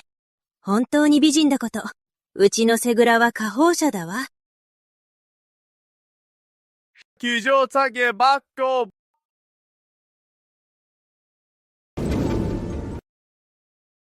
报视频流向上等な剣士8番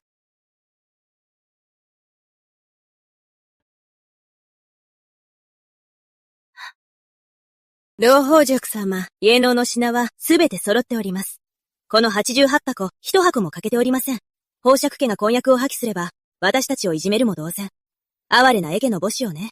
もし噂になれば、公爵家の面目も丸つぶれでしょうね。この婚約は破棄しない。執事よ。芸能の品を受け取れ。はい。お札様、ダメです。と思え！お前が口出しするな！前世では、この88箱のガラクタは私へのものだった。F 人は皆の前でそのボロ箱を開け、庭中の客が私を笑ったわ。恥ずかしさのあまり、頭をぶつけて死んでしまいたかった。アンノイド成虫、アンノイドエンファティック、日本の少女の分岐で、サーカスティック昇華に稼げるなんて、サーカスティック、エンファティックさに語る紅葉よ。アンノイドクエスチョニングトーン、何が不満なの？今世は、早期縁が味わう番よ。この屈辱をね。これはまだ始まり。お楽しみはこれからよ。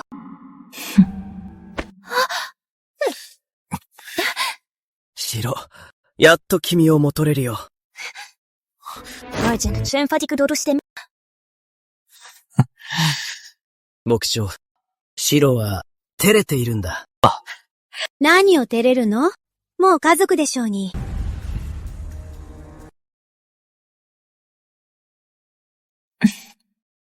尊敬ね。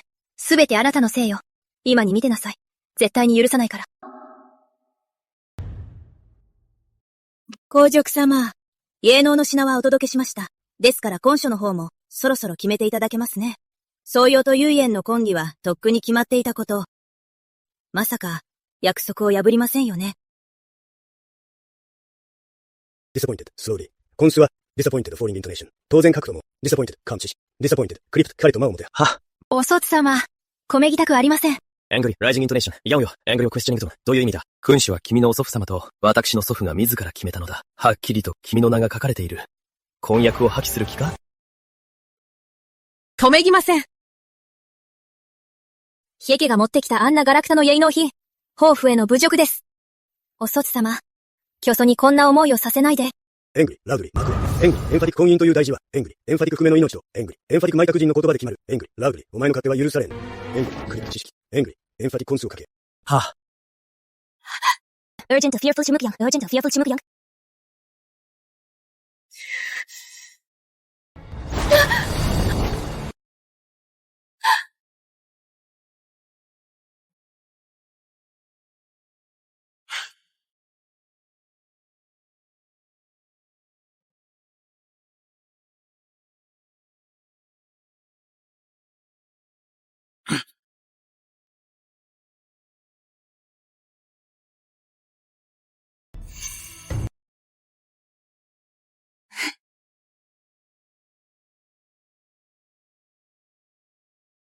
宝塾様、今書も書いたことですし、日取りも決めましょう。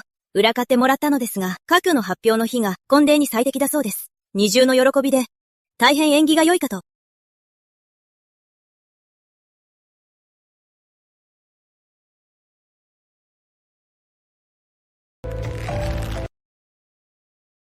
その日にしよう。ミソよ、私に嫁ぐからには、もう夢見るな。有力親王府や名門へ嫁ぐことなど、この一生、私の妻になるしかない。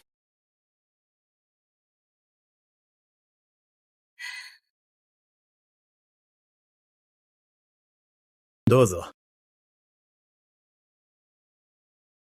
旦那様、金沢祭の番頭が参りました。大宝着様、おめでとうございます。公爵家は、まさに二重の喜びですね。お嬢様が婚約されたと聞きました。これは素晴らしいことです。番年が当家に来るとは、何の用だ。実はですね、先日お嬢様が閉店で、当主の送信号を注文されまして、お話では、東洋節の後に支払うと、もう東洋節も過ぎましたので、そろそろご清算いただけますでしょうか。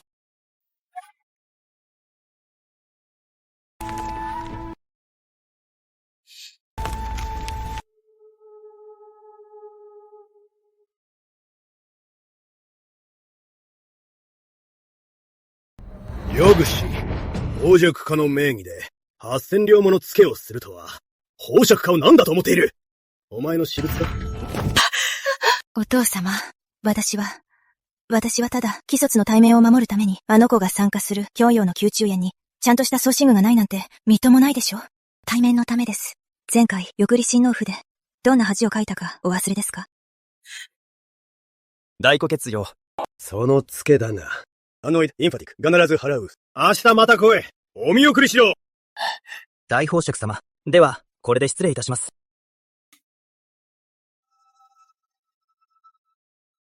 よぐし、よくもやってくれたな。家政を任せた数年で、一体外でいくら付けを作ったのだ。エングリー、ラウドリー、知識、黒の鍵と帳簿をすべて持ってこい。自ら確認する。は。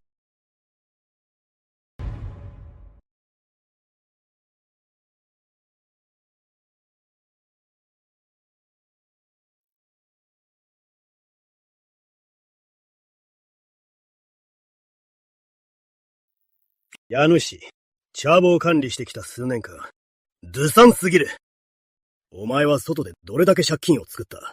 長男一家の蔵からどれだけ着服した。自分で見てみろ。今日から、家主に公爵家の管理は任せん。蔵の鍵と、管理者の印鑑は、陸氏に任せる。管理。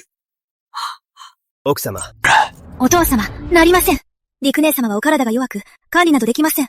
止まれ。彼女は永年公爵夫人。宝爵家の女主人だ。彼女が管理せず、まさかお前のような諸子である次男の嫁に乗っ取らせろという。おま！自称よ。公爵家を頼んだぞ。体調が優れないときは、何か問題があれば、青年に手伝わせなさい。お父様、ご安心ください。私は体が弱いですが、幼い頃から家の管理は学んでおります。今後は絶対に宝爵家で問題は起こさせません。うん。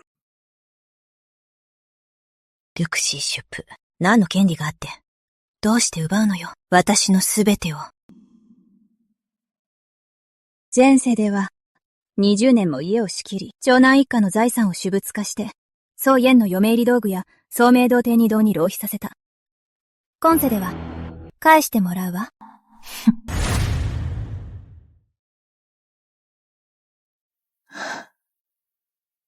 ここ数年ずっと病気で何もしてこなかった。放っておけばいい。争わなければいいと。でも、私が譲るほど、あの人たちはつけ上がるのね。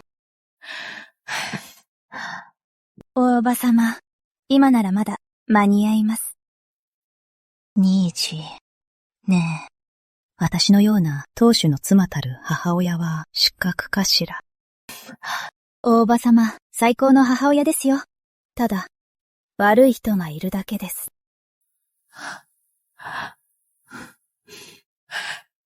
ニージー。なんだか。実の娘よりも、あなたの方が私の娘みたいね。おばさまが優しいから、私も実の母のように思っています。お嬢様と奥様はますます似てきましたね。お顔立ちだけでなく、話し方までそっくりです。さて、この話はここまでにしましょう。ジジ、目録を作ってくれる？お願いね。長男一家の蔵にあるものをもう一度点検して帳簿にするの。今までずっとごまかされてきたけれど、これからはもううやむやにはしないわ。これ、あなたに預けるわ。はい。お母様。今世ではもう二度と誰にもいじめさせない。家事と当主の権力はただの始まりよ。これから私たちにするすべてを少しずつ取り戻してみせる。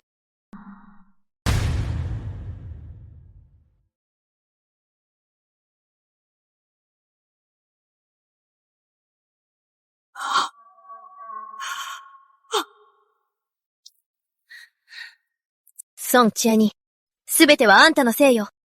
覚えてなさい。絶対に許さないからね。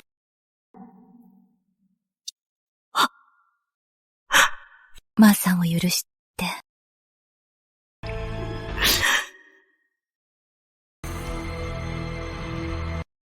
腰を上げよう。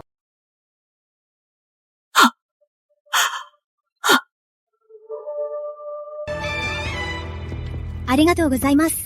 上やめを忘れずにね。司会酒もどうぞ。おめでとうございます。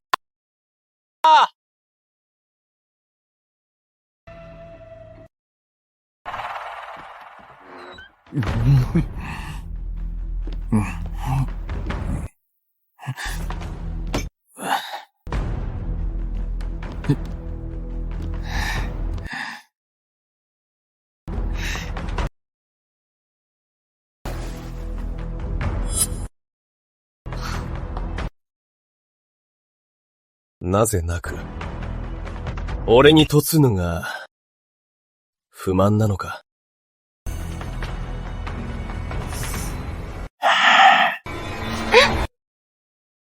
孫陳燕、言っておくが、エケに嫁いだからには、お前はエケの人間だ。甲府のお嬢様気質は求むんだな。俺には、通用しないぞ。翔也の前に、まずは嫁入り道具のことをはっきりさせましょう。あの200箱の嫁入り道具、私と姉さんで全部確認したわ。ほとんどがガラクタよ。孫陳燕、両親はこれであんたを追い払ったのね。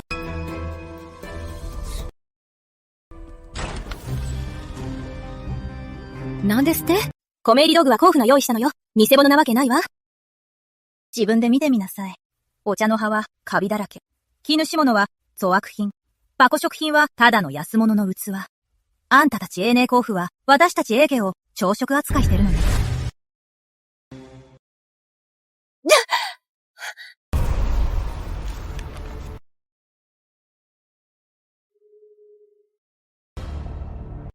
宝石茶で用意した嫁入り道具は？陸氏が私のために集めた金銀のアクセサリーや田畑やお店は？ありえない。母が用意した嫁入り道具よ。何かの間違いだわ。間違ってる。自分で見てみなさいよ。その箱、どれも空っぽじゃない。宝飾家なんて、詐欺師の集まりね。玉の腰に乗ろうだなんて、夢でも見てなさい。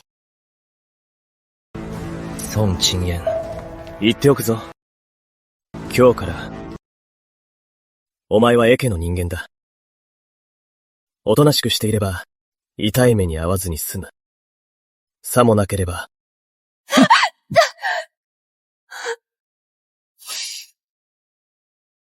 スタントラウドリー、シンクゾーケナ。ソン・チェーネ、覚えてなさい。いつか必ず、あんたにもこの苦しみを交わせてやるわ。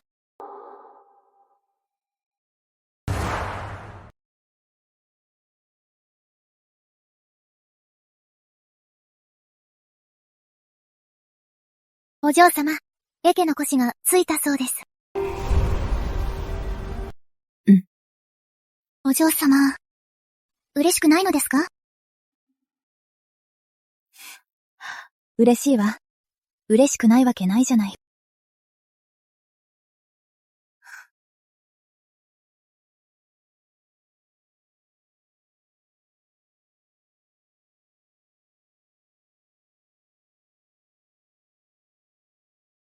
前の書では、私が彼女の代わりにエケに嫁ぎ、今家から残々虐げられた。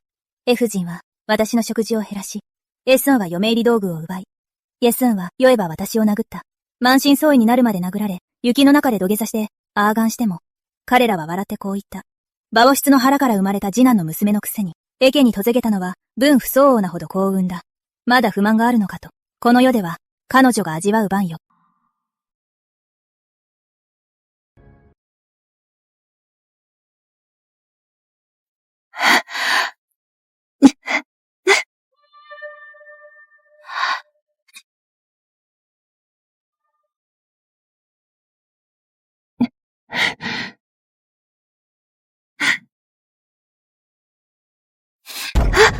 遅すぎよ。まともに仕事もできないの？これを全部洗うまで、今夜の飯は抜きよ。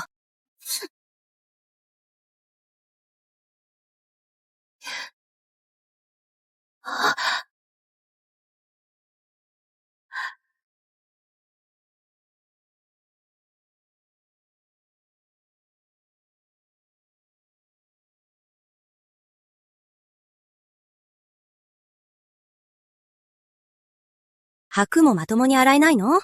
目がついてないの？それとも脳みそがないの？洗い直し！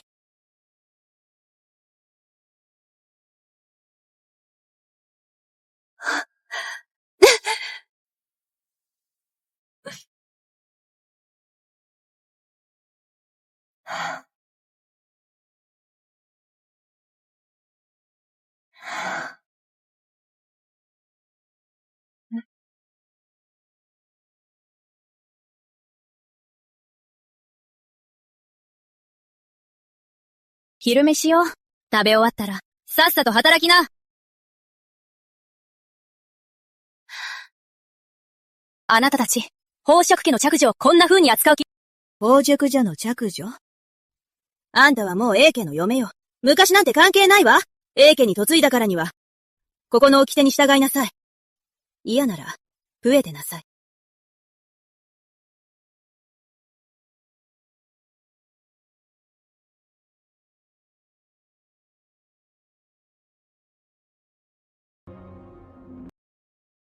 開けて、早く開けて。私はそう深淵よ。お母様に合わせて、お祖父様に合わせて、早く開けて。お嬢様、大旦那様が煽ってました。もう読め慣れたのですから、エケの人間だと、この公爵家には二度と入れませんと。いや、エケには戻りたくない。あんなところ人の居場所じゃないわ。殴られて、揉られて、ご飯すらもらえないの。お願いよ。一目だけお母様に合わせて、中に入れて。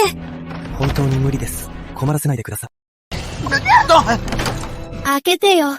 早く中に入れて。開けて。開けて。開けてよ。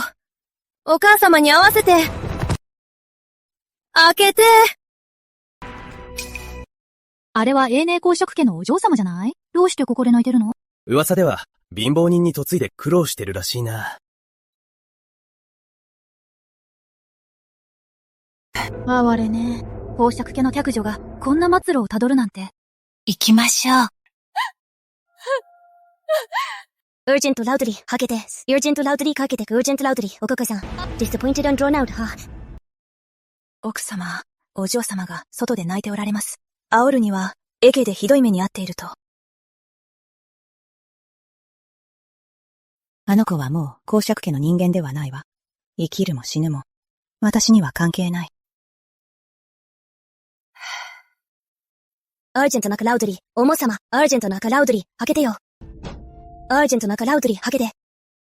アージェントナカラウドリー、かけて。アージェントナカラウドリー、かけて。アージェントナカラウドリー、かけて。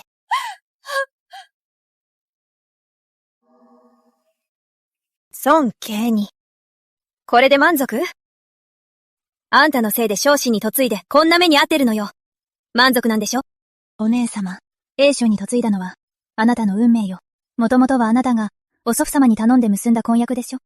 誰のせいにもできないわ。でたらめよ、私は違うわ。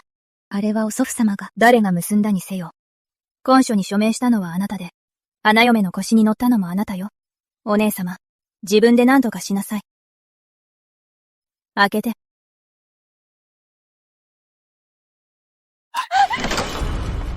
どけ！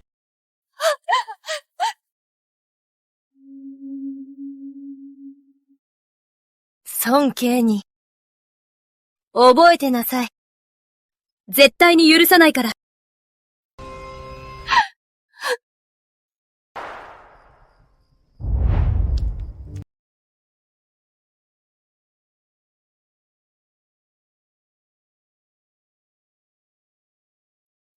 お嬢様、宋四燕は門前で午後ずっと座り込んで、日が暮れてから帰りました。やはり、エケで辛い思いをしているのですね。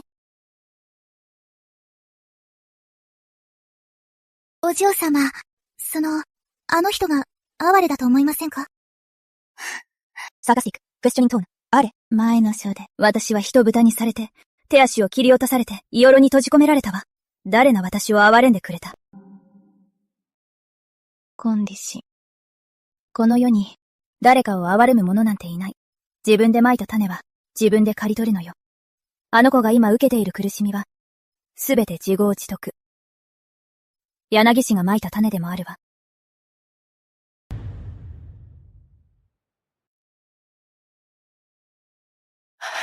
2時、ちょうどよかったわ。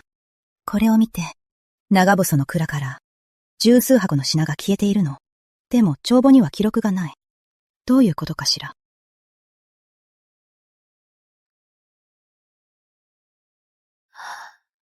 母上。マモ上。これらの品は、記録漏れではなく、故意に消されたのだと思います。サプライズ、クエスチョニントーン、というと、重症。容姿を疑っています。蔵の金材を流用しただけでなく、他にも何かを隠しているかもしれません。おもじゅえ、私ミシエ商院を捜索させてください。もし私の気のせいならお詫びいたします。もし本当に何か見つかったら。わかったわ。チンママ、2時に付き添いなさい。カームソフトリー、はい。奥邪魔。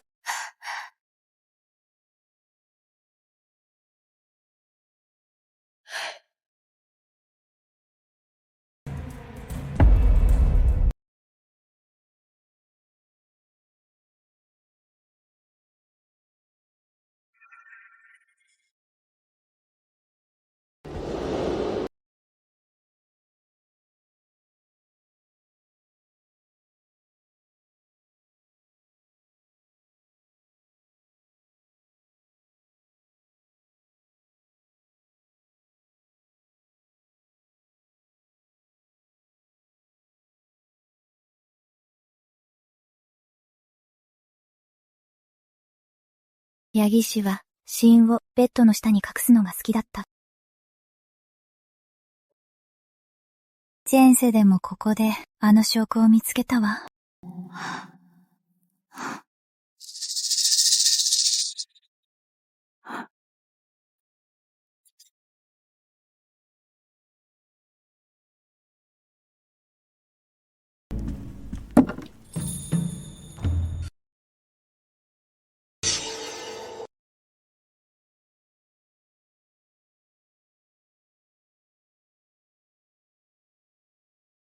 ソース後ね。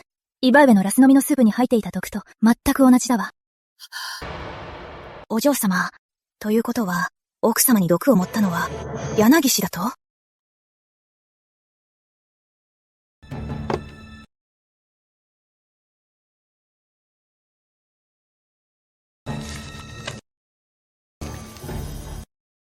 それだけじゃないわ。20年前、柳氏は銀50両で産婆を買収して、娼婦と継房の子供をすり替えたのよ。お嬢様、これは、本当のことですか？お嬢様とに若様が、奥様の次のお子様だったなんて。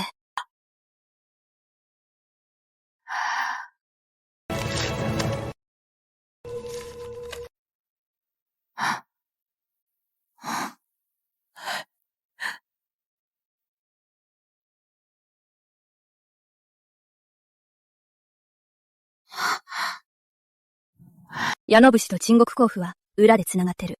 この手紙に歌人のこと、赤物すり替えのこと、それから、毒薬のことが書かれてるわ。お嬢様、鎮国公府って、綾王様の母方のご実家では？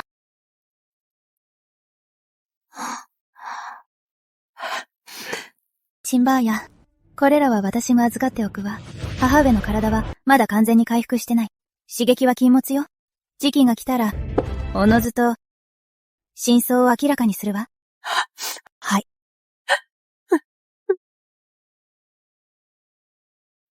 鬼人。だがそれが誰かまでは書かれていない。ただ粒子を従わせるほどのものなら、身分は決して低くないはず。thoughtful 鎮学王府、ヌイボー、クエスチョニングトーン、一体誰なの？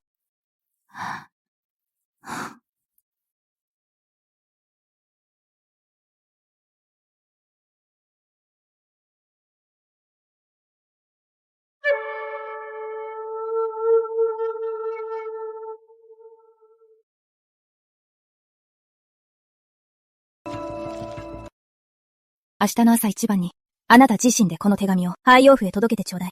絶対に、廃王様に直接渡して他の人の手に渡らないように。ご安心ください。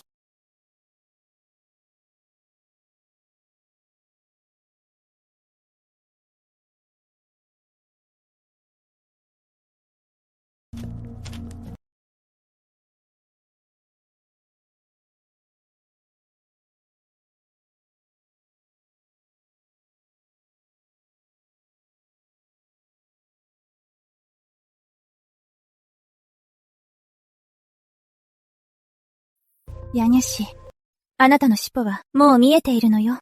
次は、網を引く番ね。前世では、あなたに踏みつけられ、死ぬまで真相を知らなかった。でも今世は、自分の目で見るがいいわ。企てたことすべてが崩れ去るのを、あなたの子供も、映画も、苦人も、何一つ手には入らないわ。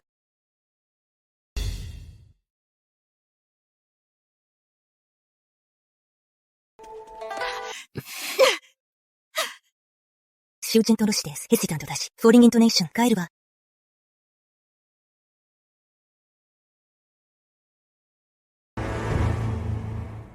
この人は誰？なぜ連れてきたの？こんな人知らないわ。ザバーサー、あの時のことを、もう一度話して。20年前、慶寧峰夫人と柳氏が同時に産気づきました。その夜はひどい大雨で、柳氏が私のところへ来て、銀50両を渡し、赤子をすり替えるよう言いました。彼女は言いました。自分は息子を、夫人は娘を産んだと。彼女は納得できず、自分の息子こそ、豊富の世継ぎになるべきだと言い、二人の赤子をすり替えさせ、さらに夫人の娘を、自分の娘とすり替えたのです。スタラン粒子。クエスチョニングトーン、エンファティック。今の話は本当か？嘘です。全部デタラメです。このばあさんのたわごとです。創世年に買収されて、私に濡れ衣を、お父様、信じないでください。これは当時の、ババアさんが手形をした証文です。ここ、はっきりと書かれています。すり替えの経緯と、柳氏が、銀50両を渡したことが、この証文は、柳氏のベッドの下の、隠し棚から見つけました。でたらめよ、濡れ衣よ。やってない。何するの？宝直様、奥様、本当に申し訳ありません。私は目がくらんで、あんな罰当たりなことを。この20年間、私は一晩たりとも安眠できた日はありません。今日、すべてお話ししました。見るなり焼くなりお好きに。覚悟は、できています。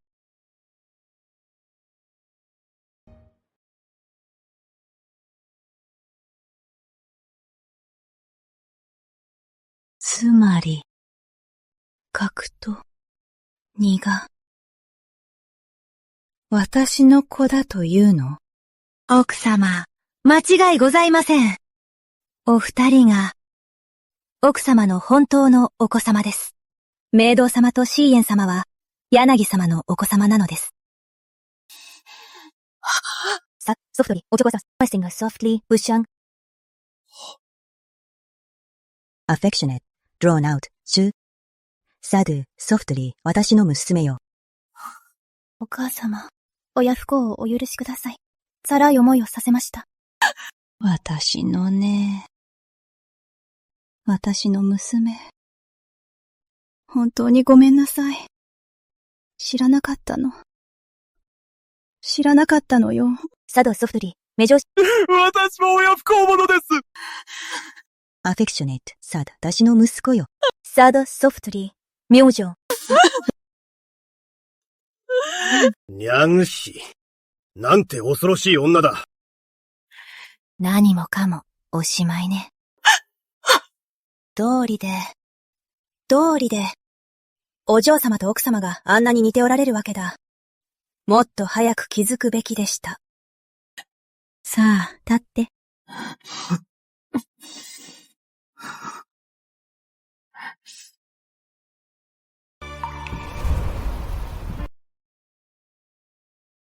エングリッシュクリプト、粒子。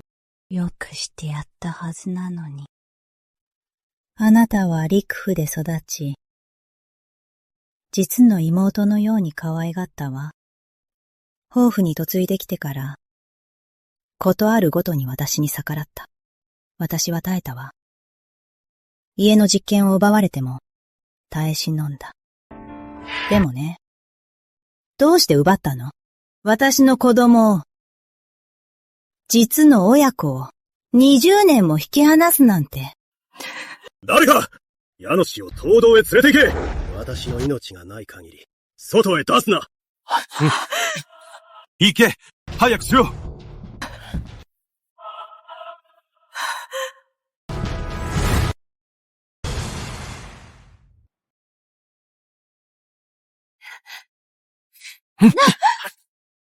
よぐし、20年さえ。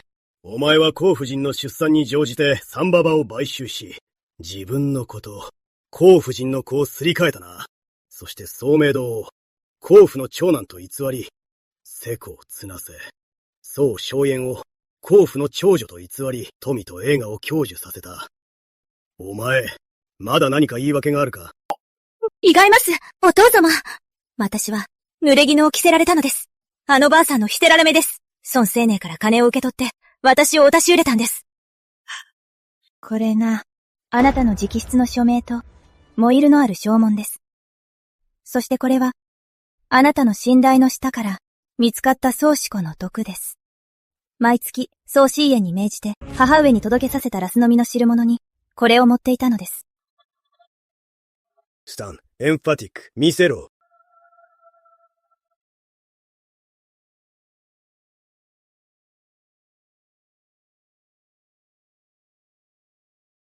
お前たち二人は、このことを知っていたのか？違います。私は甲府の瀬古、長坊の着弾です。お即様、どうかあの女の嘘に騙されないでください。フィアフル・トレンブリン、お即様。フィアフル・ソフリ、ゴンジルは知りません。フィアフル・トレンブリン、ゴンジルは何も知りません。フィアフル・トレンブリン、ゴンジルは無視です。フィアフル・トレンブリン、お即様。フィアフル・トレンブリン、クエスチョニング等の無視だと。20年も享受しておいて、本来お前のものではない富と栄華をな。何が無実だ？長老の皆様、今日お集まりいただいたのは、証人となっていただくためだ。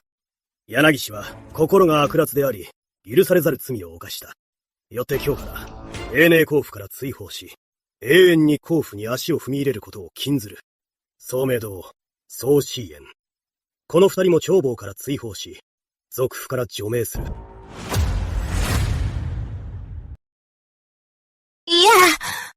お父様。いや、冥道はそこですよ。冥道は甲府の着女ですよ。そんなのあんまりです。黙れ！これ以上口もたえするなら、撃ち殺すぞ！つまみ出せ！はあこれ尊敬ね。覚えておけ。ただじゃ置かないからな。フィアフル、お前様、フィアフル、アージェント、お前様すぎて、フィアフル、エンファティック、私は行かない、フィアフル、エンファティック、私はあの服の少女なのよ、フィアフル、チェンブリン、お前様。お父様、話して。私たちは、濡れ衣を着せられたんです。チンショップ、20年間の苦労。私の落ち度だった。今日から、青年、錯覚。この二人が大房の着流の子だ。もう誰もいじめることはできない。アフェクショネット、ソフトリー、感謝します。おいふくやん。前世、私は死ぬとき、自分は誰かもわからなかった。今世で、ようやく自分の名前と家族を取り戻せた。だが粒子の背後にはまだ人がいる。秦国甲府のあの鬼人。奴らこそがさこども敵だ。復讐はまだ始まったばかり。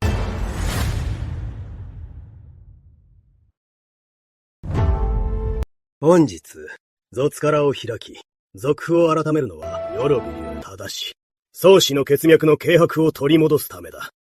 柳氏は、悪意を抱き、永年2年に、出産の口に乗じ、産婆を買収し、実の子供をすり替えた。その結果、我が宗氏の血脈を羅乱し、聖書を逆転させた、許されざる大罪だ。今、族記に従い、柳氏を族譜から除名し、永遠に記載を許さん。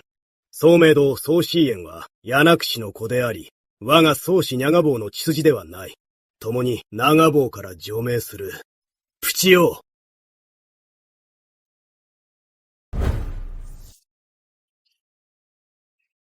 孫家100年の名誉が、あの毒婦に潰されるところだった。シーニンがよくやってくれて、真相を突き止めた。そうでなければ我々老いぼれは、死ぬまで騙されていたぞ。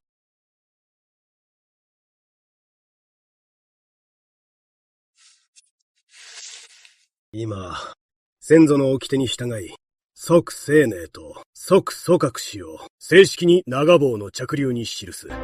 即青年を永年公の着長女とし、即祖覚氏を永年公の着長児とする。筆を。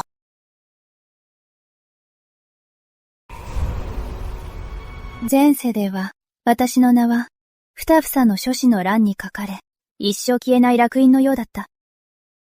今世で、私はついに、本来の場所に立てた。お父様、お母様、お兄様、やっと本当の家族になれたね。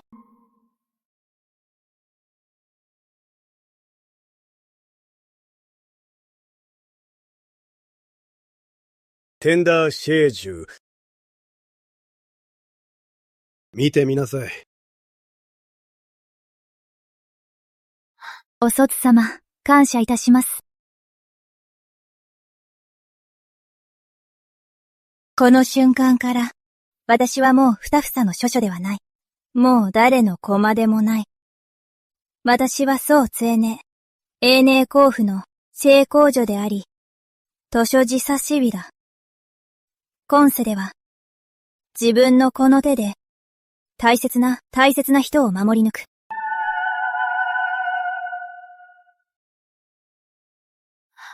お父様、お母様、娘が帰りました。息子も帰りました。早く立ってくれ。さあ。父さんがすまなかった。父さんの目が節穴だった。二人に辛い思いをさせたな。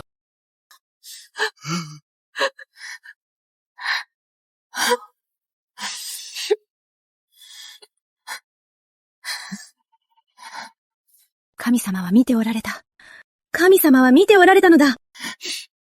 ニオ。14歳で兄の代わりに従軍し、戦場で3年も命がけで戦ったのに、この父は、お前が娘だと気づかなかったなんて。もし知っていたら。お父様、もう過ぎたことです。私は今、元気ですから。いいよ。お前は小さい頃から体が弱く辛い思いをしたのに、この父は、お前が実の息子だとも知らずに。お父様、ご自分を責めないでください。柳氏が企んだこと防ぎようがありませんでした。今真相が明らかになり、家族がこうして集まれたこと、それが一番の結果です。旦那様、2羽は今、綱女して左水につき、格も東湖書院に通っていて、来年には科挙を受けます。私たちのこの2人の子供は、本当にいい子たちです。誇りに思いましょう。ああ、私の子供たちだ。もちろん最高だと思う。前世では死ぬまで、家族と名乗り合えなかった。今世では必ずこの家を守り抜く。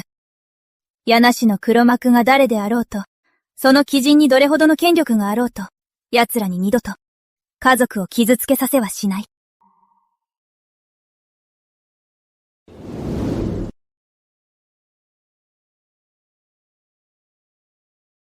トートフル、貴人。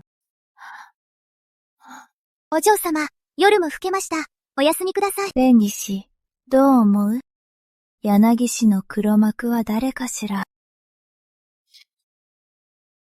お嬢様、柳氏は内室の藤井です。普段接する人は多くありません。新国公の屋敷と藤のやりとりができるなら、彼女の黒幕は新国公ではありませんか？新国公は霊王のおじ上よ。身分が高いわ。でもこの文の中で、柳氏がその人に触れるとき、怪人と書いているわ。卑屈なほど虚しい口調よ。柳氏をそこまで服従させる人なら、新国公よりさらに身分が高いはずよ。お嬢様、皇室の方ということですか？慌てることはないわ。サポを出したのだから。いつか捕まえられるわ。柳氏は失脚した。でも黒幕はまだいるわ。宗明堂と宗信玄は本家を追放されたけれど、おとなしく引き下がるわけがないわ。それに、崇王と陳国公の屋敷もある。戦いは始まったばかりよ。でも怖くないわ。今世は、父上、母上、お兄上、それに梅王がいるもの。この場外への通行札を持っていけ。弁理士、明日梅王の屋敷へ文を届けて、拝王殿下に伝えて、柳氏はすでに裁きを受けたと。でも、彼女と陳国公のやりとりしたこの文について、殿下と直接お会いして相談したいと。はい、お嬢様。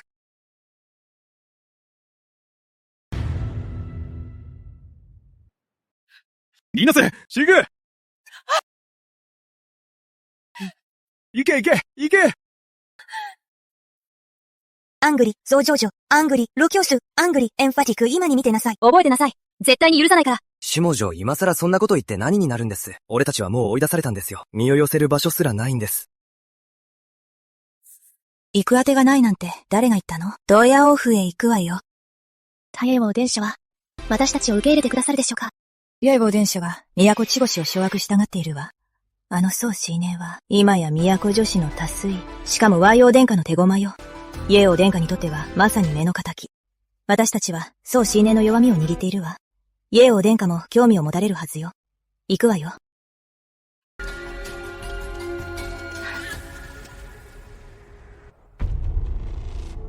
話せ。孫中二の弱みを握っていると？はい、どうか。孫青年は、梅王と密かに通じております。梅王は彼女に場外へ出るための通行証を与えました。さらに、梅王がセク様に餓死した薬をすり替え、セク様の手を不具にさせたのです。これらのことが陛下の耳に入れば、必ずや君主を欺く罪に問われましょう。はは、それだけか。宋青年は梅王の配下だ。上司が部下に通行証を与えたところで、何が密通だというのだ。薬をすり替えた件にしても、何か証拠でもあるのか？ガシャーカ、私は手が不自由ですが、軍人たちの間に、まだ少し顔が利きます。もし殿下が私を置いてくださるなら、檀家のために人脈を広げ、世論を動かしてみせます。お前のような偽物に、何の人脈があるというのだ？男舎。私めは殿下のためなら何でもいたします。男舎が、家家から逃れる手助けをしてくださるなら、何でもいたしますわ。まずは王府に留まるがよい。宋青年については、私に考えがある。感謝いたします、ダンカ。うん。兄上。本当に彼らを残すおつもりですか？宋陳燕は、私が捨てた女ですよ。ただの犬だ。ただの犬だ。孫青年は YO の人間だ。私が直接手は下せん。だが、犬同士で噛み合わせればいい。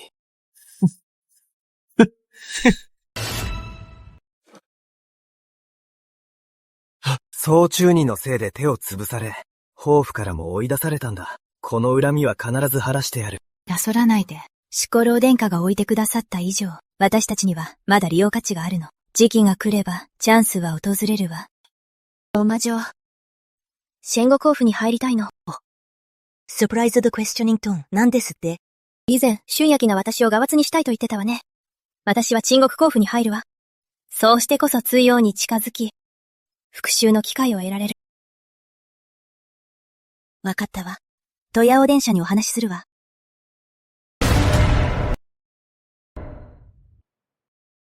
孫陳燕、俺を見下していたのではなかったか。それがどうだ。今は自分からのこの子転がり込んでくるとはな。節子様、ご冗談を。以前の私は愚かでした。今は己の過ちに気づいております。シェンシェズ様、キーエンは心からお仕えしたいと、駅に嫁いだとはいえ、衆など、クズ同然です。うちの周燕は、公爵家の正室の娘、セコ様にお似合いですわ。宝飾所の正室の娘だと？今はお前たち宝飾家の門すら入れないくせに、よくそんなことが言えるな。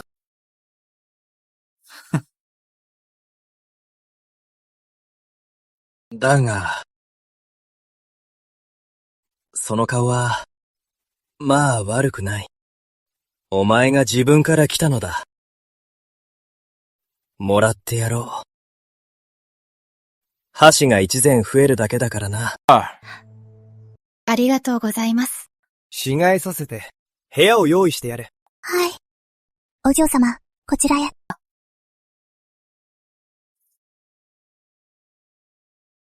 お前は行かなくていい。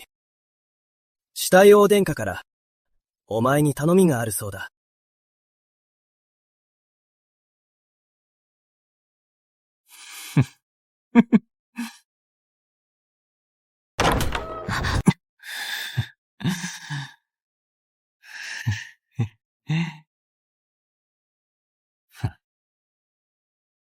エンファティック、ライジングイントネーションどうした？サーカスティック、ライジングイントネーション私が怖いか？以前は随分と気高かったよな。行く親王府の宴では冠をかむって輝いていたのに。今はどうだ？おとなしく私のベッドに転がっている。なぜ泣く？自分から転がり込んできたんだろ？私に抱かれるのだ。光栄に思え。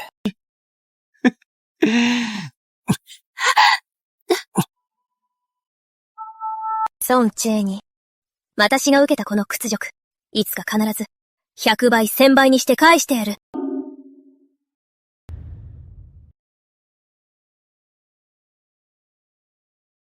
シリウス、皇帝陛下麻酔麻酔麻酔。目を上げよ。ありがたき幸せ。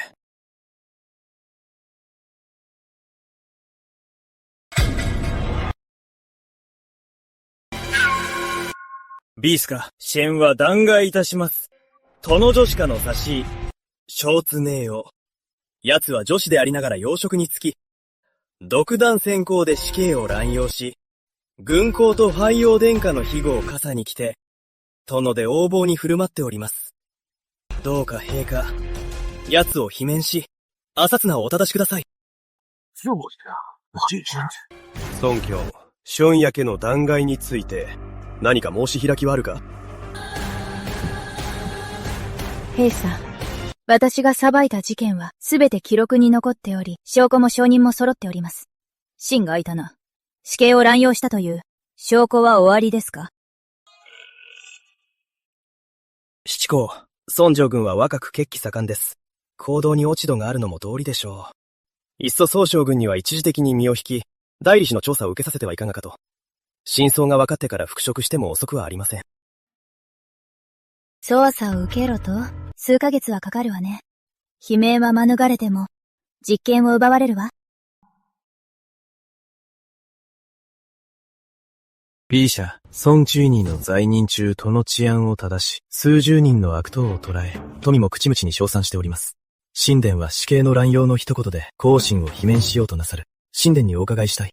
孫中二が捕らえた者のうち、誰が濡れ衣を着せられたと。孫中二に罪があるというなら証拠を出しなさい。証拠がないのであれば、朝廷の名官を陥れることになりますと。大衆の律に基づき、主義の告発者は逆に罪に問われます。神殿、よくお考えになりましたかな。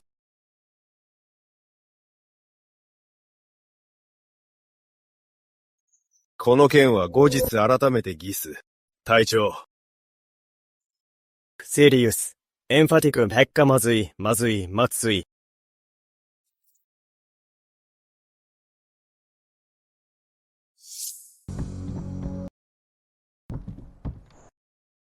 諸陽はこれで引き下がりはしない。今日の朝廷で息子を逃れたとはいえ、必ず次の手を打ってくるはずだ。わかっています。今日の鎮座の弾劾は、ただの探りに過ぎません。鎮蔵の本当の狙いは、私を、野吉笠の座から引きずり下ろし、自分の手のものにすげ替えること。ペンダ、ソフトに怖いか。私がですか？戦場すら経験した私が、これしきのこと、恐れるとでも？これがここ数年、神諾が都で犯した罪の証拠だ。富の他を奪い、人を死に追いやり、総称を不正に請け負った、奴を痛い目に遭わせるには十分だ。断捨はすでに準備されていたのですね。宵王には気をつけろ。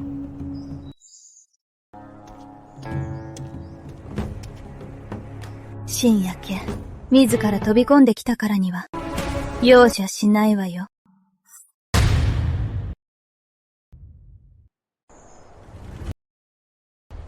孫ダーナ、春夜家は、茶薬王の持統で、新国公府の瀬古です。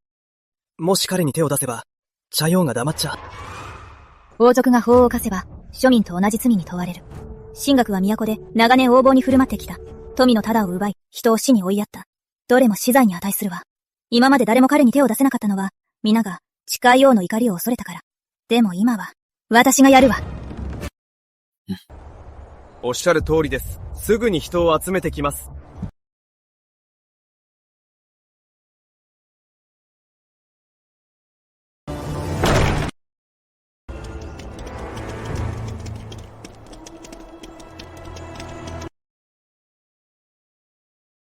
孫知念。いい度胸だな。人を連れて鎮国公府を包囲するとは。深夜家、民の田を奪い、人を死に追いやり、少々を操り、横暴に振る舞ったな。これは大理寺が、自ら発行した逮捕令だ。今日、お前を捕まえてやる。この騒動だ。本当に大胆ね。新国公府の人まで捕まえるなんて。この陣酒は悪事の限りを尽くしてきた。早く捕まるべきだったのよ。孫方のは本当に立派だわ。誰かこの身の程知らずの女を追い出せ。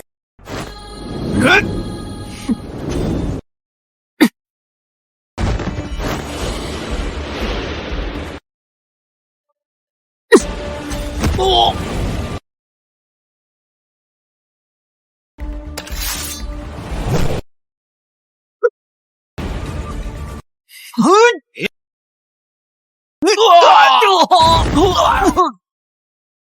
ドシェジスが法を執行する。邪魔する者は、同罪とみなす。クトライロ。役立たずめ、起き上がれ。話せ。孫青年。よくも私を捕まえたな。首頭兄は類王だぞ。ただで済むと思うなよ。深夜家、元の他を奪い、人を死に追いやったな。今日、たとえ神様が来ても、お前を救えはしない。連れて行け。Angrius loudly lisass. Ingris equipped Booker. Angri loudly lisass. いいぞ。いいぞ。よく捕まえた。早く連れて行け。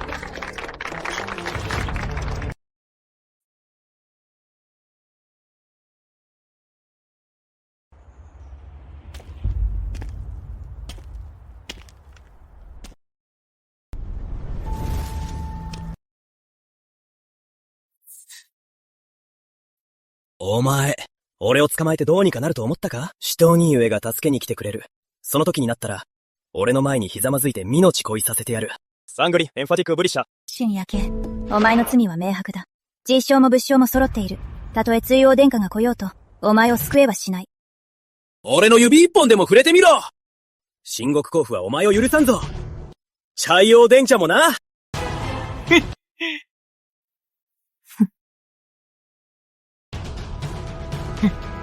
大人、春夜家をこじ込めてはいますが、死体王の方は。トエ王が脱獄させるようなことがあれば、それは謀反だ。奴にそこまでの度胸はない。春夜家は、霊王の片腕だ。この片腕を切り落とせば、チェイ王の力はそがれる。だがこれは始まりに過ぎない。次は、柳氏の背後にいる者たちを、根こそぎにしてやる。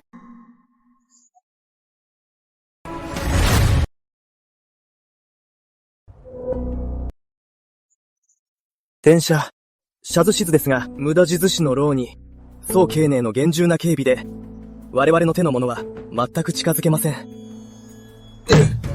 孫知人とかいう女、私のものに手を出すとは。当社、宋知人が逆らうなら、いっそのこと、息の根を止めましょう。どういう意味だ？孫知人は武将で、マドコ樹氏も掌握しています。もし彼女が敵と通じて反逆すれば、ファイオーがかばおうとも、かばいきれません。つまり、最通の書状を偽造するのか？ご名答です。北手屋は太平したとはいえ、残党はまだおります。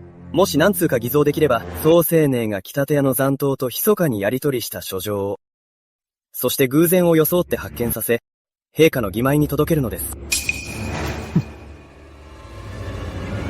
いいだろう。ならこの件は、お前に任せる。必ず完璧にやり遂げろ。ボロを出すなよ。電車、ご安心を、抜かりなく手配いたします。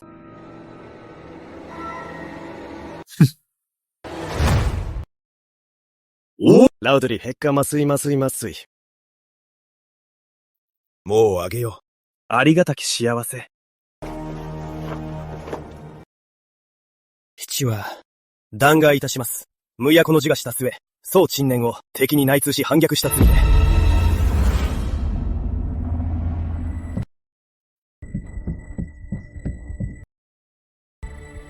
これは見物だな。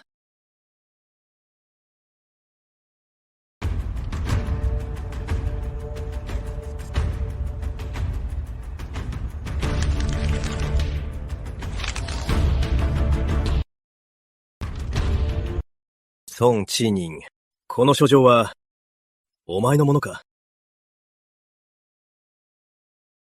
陛下、秦はそのような書状を書いたことはありません。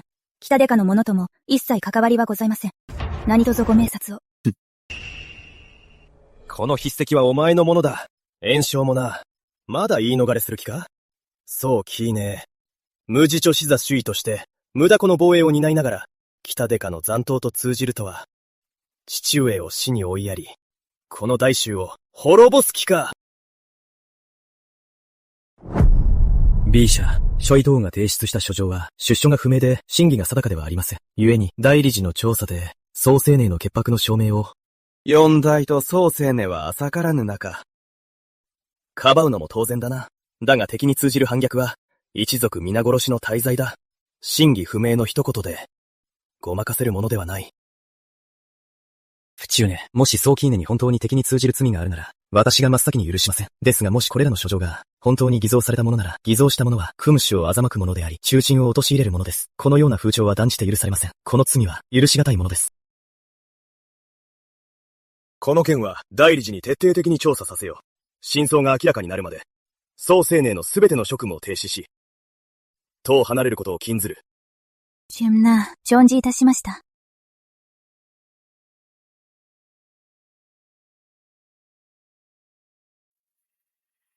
電車、すでに調べさせましたが、これらの書状の紙と墨は、紙は都でよくある戦紙で、墨も一般的な中円木です。不審な点はありません。軌跡についても、確かに送電の筆跡と酷似しています。クエスチョニングと、院長は？院長も、特に問題は見られません。念のため送電の過去の区分と比べましたが、陰影は全く同じです。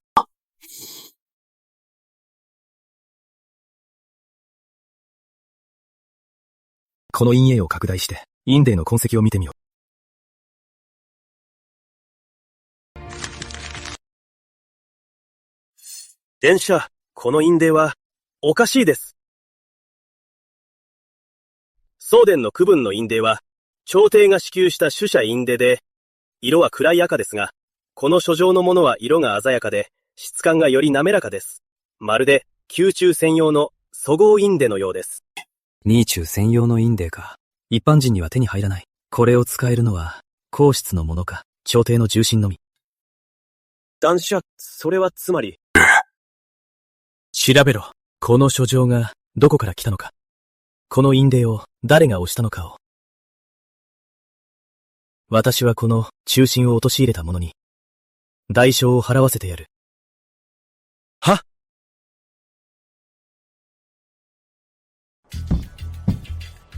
弊社、宗珍への敵国通謀の件ですが、調査が完了いたしました。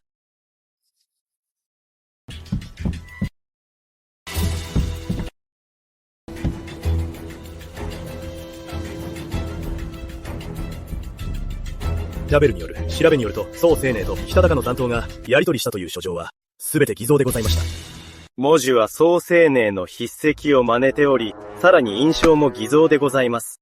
使用された印泥は宮中専用の粗合印泥です。調査によりますと、この印泥は、北江王府が3箱受け取っております。ネチよ、何か申し開きはあるか？父上、私は、本当に知らなかったのです。あの書状が偽物だなんて。きっと、幕僚たちが、私に隠れてやったのです。私も騙されていたのです。兄上、あなたの負の幕僚は随分と度胸があるようですね。敵国との通報を偽造し、中心を陥れるとは、一族皆殺しの大罪ですよ。ただの幕僚に、そんな度胸があるでしょうか。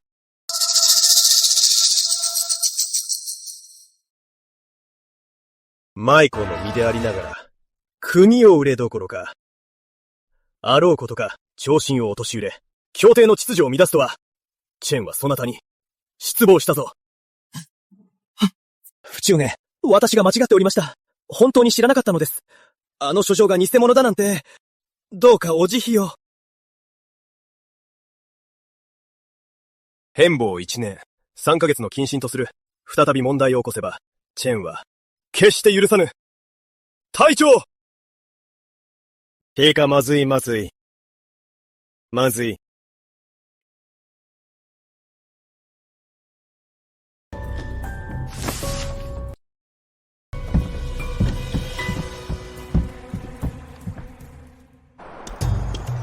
ショイオンがこのまま引き下がるはずがありません。今回痛い目を見たので、必ず報復の機会を狙うでしょう。わかっています。ですがこの件で、陛下からの信頼は大きく落ちました。しばらくの間は、軽々しく動けないはずです。これは長ムーチから届いた、そなたの母上の体を痛らる薬だそうだ。七カマルの処方が改良され、より効き目があるらしい。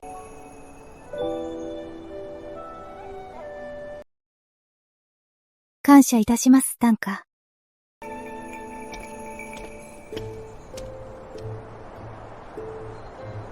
東野王は今回痛い目を見たから、このまま引き下がるはずはない。柳氏、宗明堂。宗燕燕も彼に願えた。彼らは必ず報復の機会を狙うはず。もっと気をつけなければ。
彼女に手を出してみろ。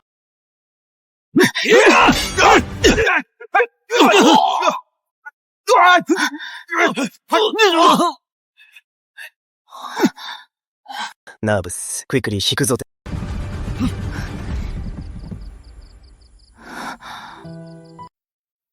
殿下、ナーブス、ソフトリー、お怪我を。かすり傷だ。問題ない。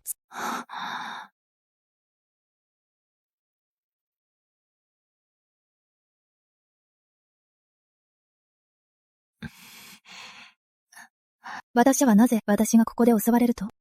今日夜角王府の動きがおかしくてな。お前を狙うと思い、スカカに後をつけてきた。ありがとうございます。お前が怪我をすれば、私が胸を痛める。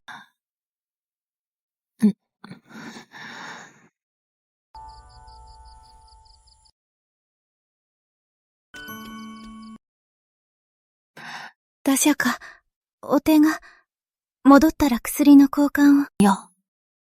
ソフトリーはシステムかテンダー選手よ。彼が初めて私の名前を呼んだ。何かご用でしょうか？これからは、ガンジンと呼べ。それは、礼儀に反します。私の言葉が起きてた。数日後、カイドウの花が咲く。屋敷で茶を入れて、お前を呼んで、ゆっくり、花見と行くか？どうだ？彼、どういう意味？ただの思いつき？それとも。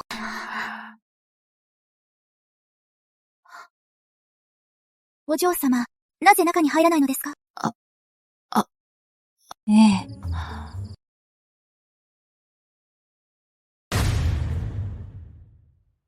宋の2のお嬢様。ドンカが庭園でお待ちです。今日は天気が良いので、ドンカがわざわざ物にお茶の用意をさせました。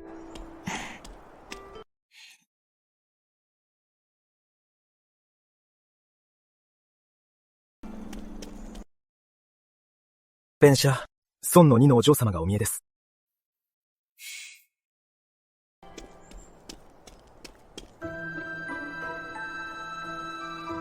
もうすぐお茶が入る。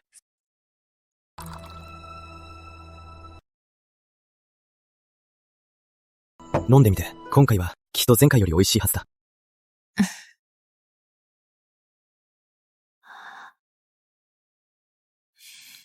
美味しいです。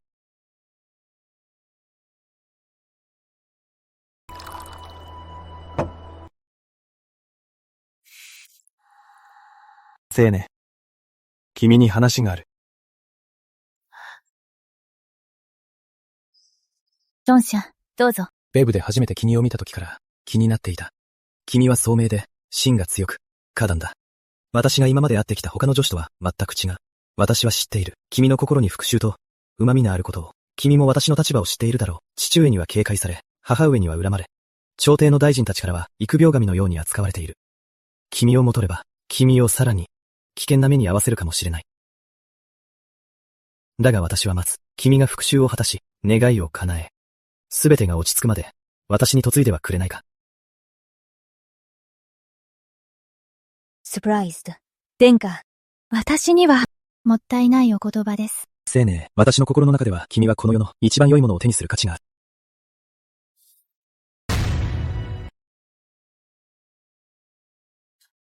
殿下、今の私の立場では、チアヨウが隙を狙い、柳氏の残党もまだ潜んでいます。檀家を巻き込めません。巻き込むだと、私を見くびるな。死体をごとき。全く眼中にない。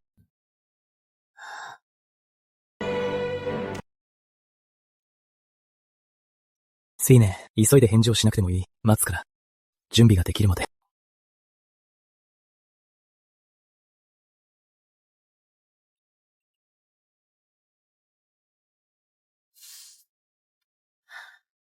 ええ。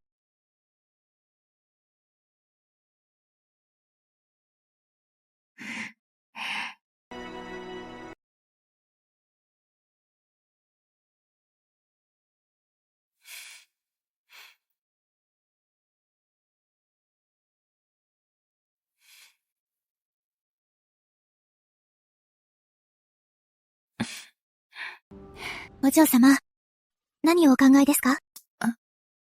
なんでもないわ。もしかして、ハイオーレントのことですか？おしゃべりね。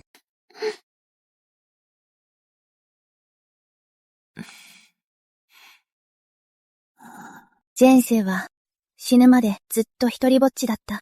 誰も気にかけてくれず、誰も愛してくれなかった。今世は、待ってくれる人がいて、守ってくれる人がいる。強くならない理由なんて、ないわ。シャンチン、なっていて、復讐を果たし、家族を守り抜いたら、あなたのもとへ嫁ぐわ。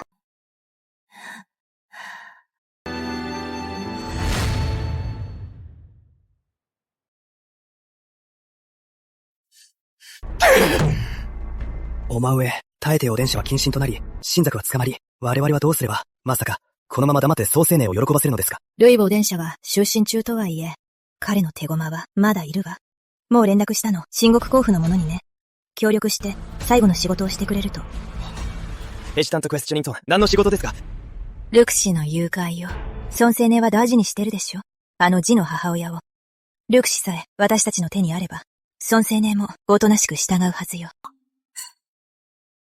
でも、陸氏は甲府にいて、手が出せません。甲府にはまだ、うちの者がいるでしょ？ルヨーバーヤは追い出されたけど、彼女は知ってるわ。甲府の間取りや護衛が交代する時間をね。もう彼女に下がらせているわ。薬夫人、人手は揃っております。今夜決行できます。いいこと。生け捕りよ。陸生諸備が生きてこそ、そう青年も、迂闊に手出しできないわ。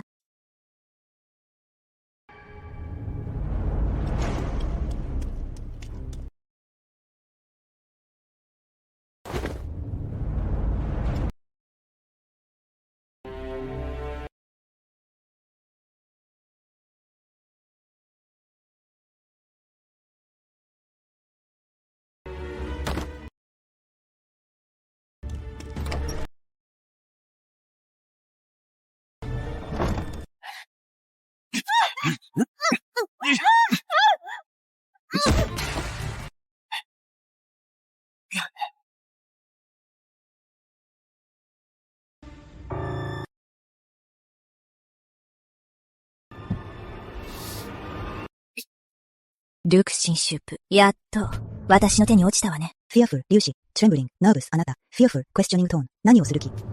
何をする気だと？何をすると思う？あなたは私の男を奪い、私の地位を奪い、その上、娘に、私の全てを奪わせたのよ。私が何をすると思う？あなたがすり替えたのよ。私の子を。あなたが先に毒を持ったのよ。これはすべて、自業自得よ。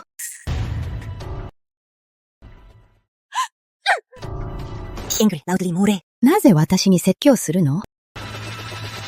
あんたは大夫の娘で、生まれながらに全てを持ってる。私はどうなの？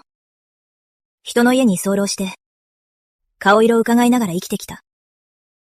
私が争わず、奪わなければ、誰が私にくれるの？荒くても、うだっても、あなたが手に入れたのは他人のものよ。聡明堂とソーシェイエン。あの子たちはあなたの実の子供でしょ。あの子たちに分不相応な映画を味わわせるため。あなたは二つの家庭を壊した。嫌なし。すべてはあなたの自業自得よ。エングリ、エンファティック私は。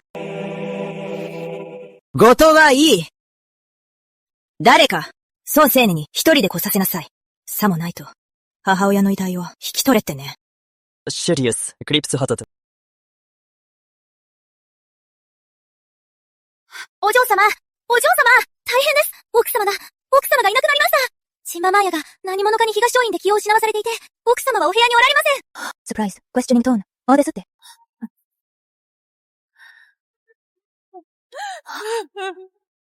お嬢様、お許しください。眠ってしまうなんて、奥様が何者かにさらわれました。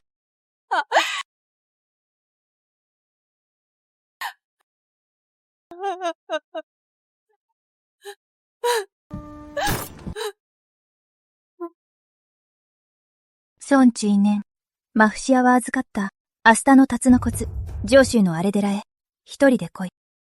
人を連れてくれば、遺体を引き取れ。エングリー、ラウドリー、粒子。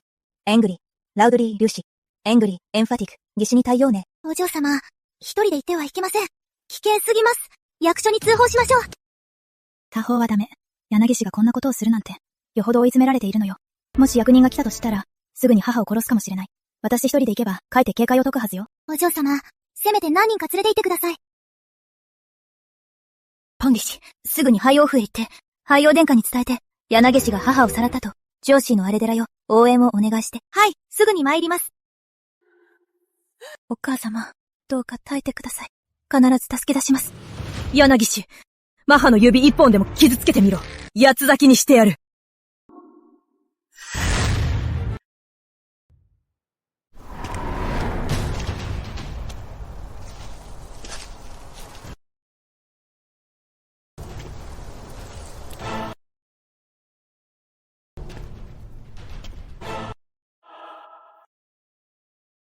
ソンチーニーよ。本当に一人で来るとはね。いいわ。とてもいいわ。来たわよ。母を離して。話す？この女を離したら、私を見逃してくれるの？やらし、メライは私の命でしょ。母を離して。私の命をあげる。ダメよ。虹。早く逃げて。私のことはいいから。涙ぐましい母娘愛だこと。感動的だわ。でも残念ね。両方ともいただくわ。陸将書。この女の目の前で、あんたが死ぬのを見せてやるわ。孫青年。あんたには味わわせてやるわ。身内を失う苦しみをね。やめて。やれ。Nervous, slowly, 珍珠。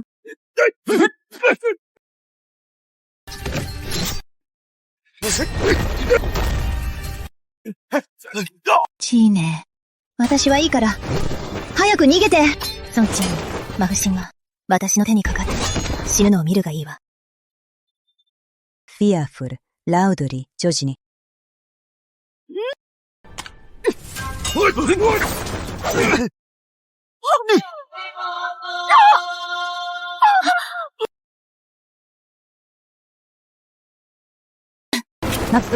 早く逃げて。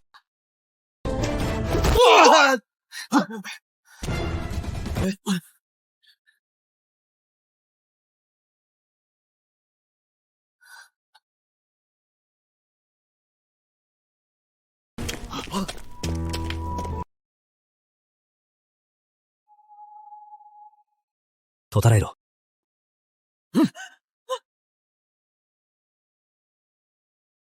介護はひどいか？大丈夫です。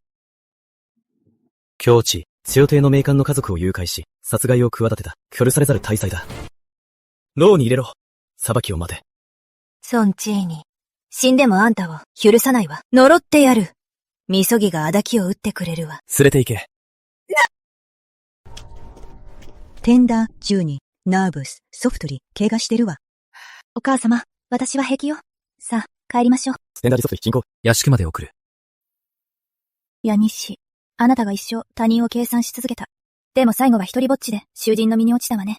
あなたの子供たちも一人は手を拝され、一人は地獄に嫁いだ。これがあなたの報いよ。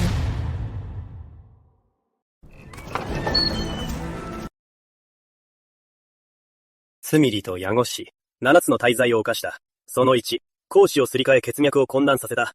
その2、公爵夫人陸氏を毒殺しようとした。その期間は20年にも及ぶ。その3、朝廷の名官の家族を誘拐した。その4、悪意ある殺人。その5、から7まで、外籍と密通し諸官を偽図した教唆及び無実の罪を着せた。これらの罪を併合し、大衆の律令により、斬首刑に訴す。ツミリと、宗明堂は柳氏の悪事に加担し、公爵家の嫡男を黙り、世子の座を奪った。よって、県境への流刑とし、生涯大への帰還を禁ず。ツミリと、宗シェイエンは柳氏の毒殺に加担し、身分を偽り、主君を欺いた。よって、県境への流刑とし、生涯大への帰還を禁ず。やだ。やだ。期末は無実です。あの子は何も知らないんです。お願いです。あの子を許して、私が代わりに死にますから。今更悔やんでも、遅いのだ。連れて行け。お願いです。あの子を許して。ダイリスの最終判決により、柳氏は斬首刑に処され、宋明堂と宋陳元は悪事に加担し、身分を偽り、教唆し陥れた罪で、県境への流刑となり、生涯見た子への帰還を禁じられた。フォフリン、すまなかった。暗い思いをさせたな。これからは、二度と誰にも傷つけさせない。家族が一緒にいさえすれば、何も怖くありません。コンフィデントフジョン、コンフィデントモジョン、コンフィデントエンファティック私は、コンフィデントエンファティックカマラズや面学に歯止め、コンフィデント管理となって、コンフィデントをテンダー将来お二人を、コンフィデントエンファティックそして身を守ります。お兄様、まずは勉学に専念してくださいな。昨日、東古書院の先生が、お兄様の最近の文章はとても上達したけれど、上元にはまだまだ遠いって。コンフィデントエンファティック見てよ。コンフィデント来年の証言は、コンフィデントエンファティックラウドリー、絶対に俺だ。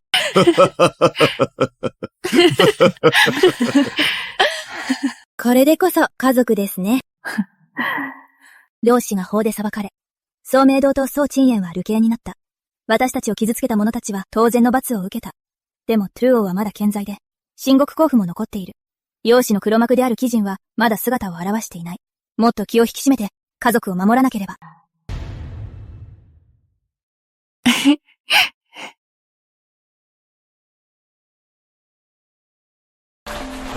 ネーネーホーフ様、おめでとうございます。曹操役様が見事、進化の上言に合格されました。本当によかった。やっと報われたわ。我がそうかも。これで安泰じゃ。これはまさに、素晴らしい刑事じゃ。ナグはよくやった。長年の努力が実ったな。モニューに合格おめでとうございます。家族のおかげで、今日の私があります。うん。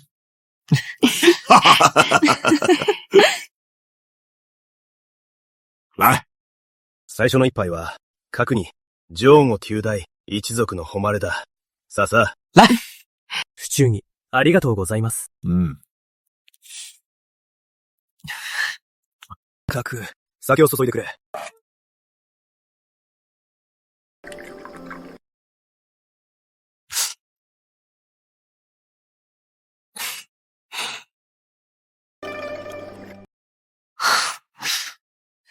そして2杯目は、死にに。お前がいなければ、私たち家族4人が、いつ大会できたかわからないわ。母上、当然のことをしたまでです。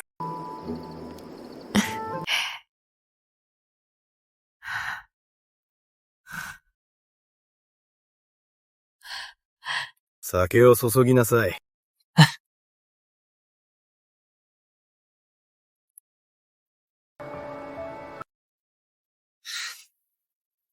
3杯目は、我が家に、過去20年、多くを逃してきたからな。さあ、これからは家族全員、二度と離れ離れに。分離了。さあ、二度と離れないわ。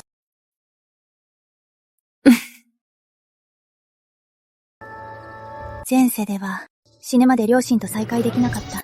兄上の合格も見られなかった。今世では、そのすべてを見届けられた。父上の勇姿、母上の優しさ、兄上の才能。前世では夢にも思わなかった暮らしだわ。でも分かっているわ。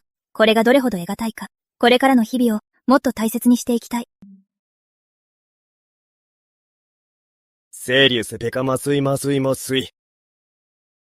お目をあげよ。感謝いたします。そう知人。長優で闘技に厚く、徳と才を兼ね備え、チェンを守り、逆賊を討伐したこと。チェンは、嬉しく思うぞ。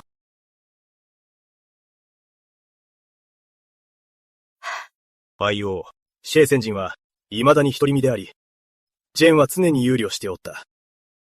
孫青年とファイオーは、お似合いの二人であり、天性の縁である。よってファイオー、シェイ先人との婚姻を賜る。日を選んで婚儀を執り行え。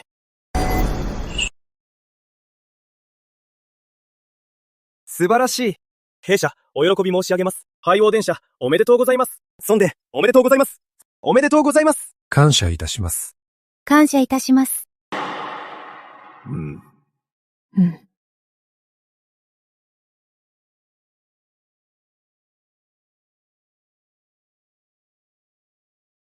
明治。この日をずっと待っていたわ。そなたと私は縁があり、玄人とはさらに深い縁がある。これからは玄人をしっかり支え、自愛するのですよ。感謝いたします。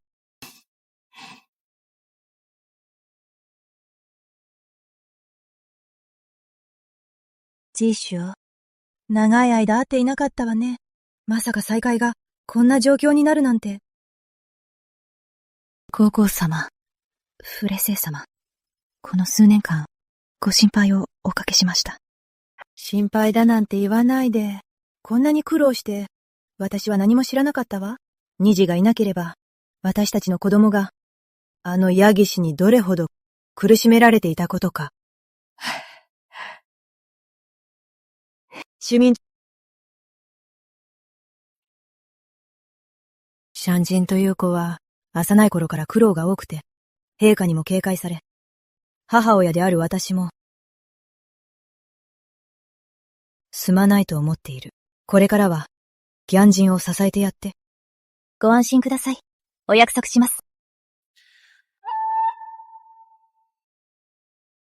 さあ、これは私の嫁入り道具よ。あなたに送るわ。ゴーからのせめてもの気持ちよ。感謝いたします。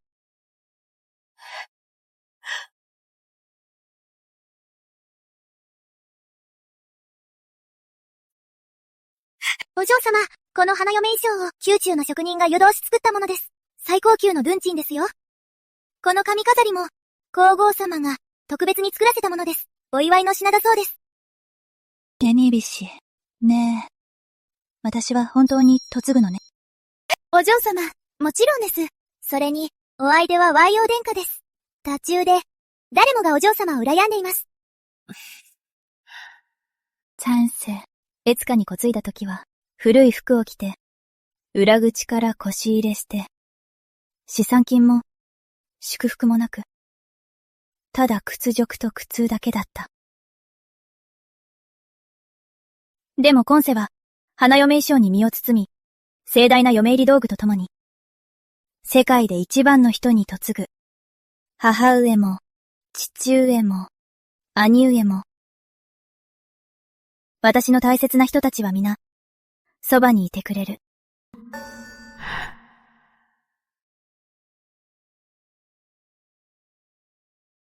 テンダー奏手。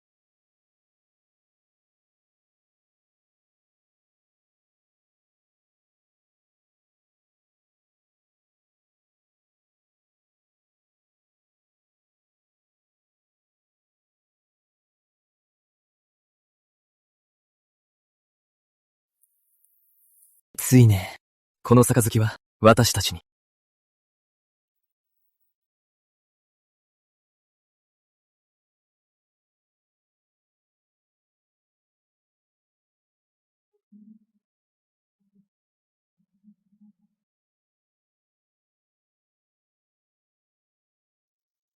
スーメン、言っただろう。君を守るって。今世は、絶対に約束を破らない。信じてる。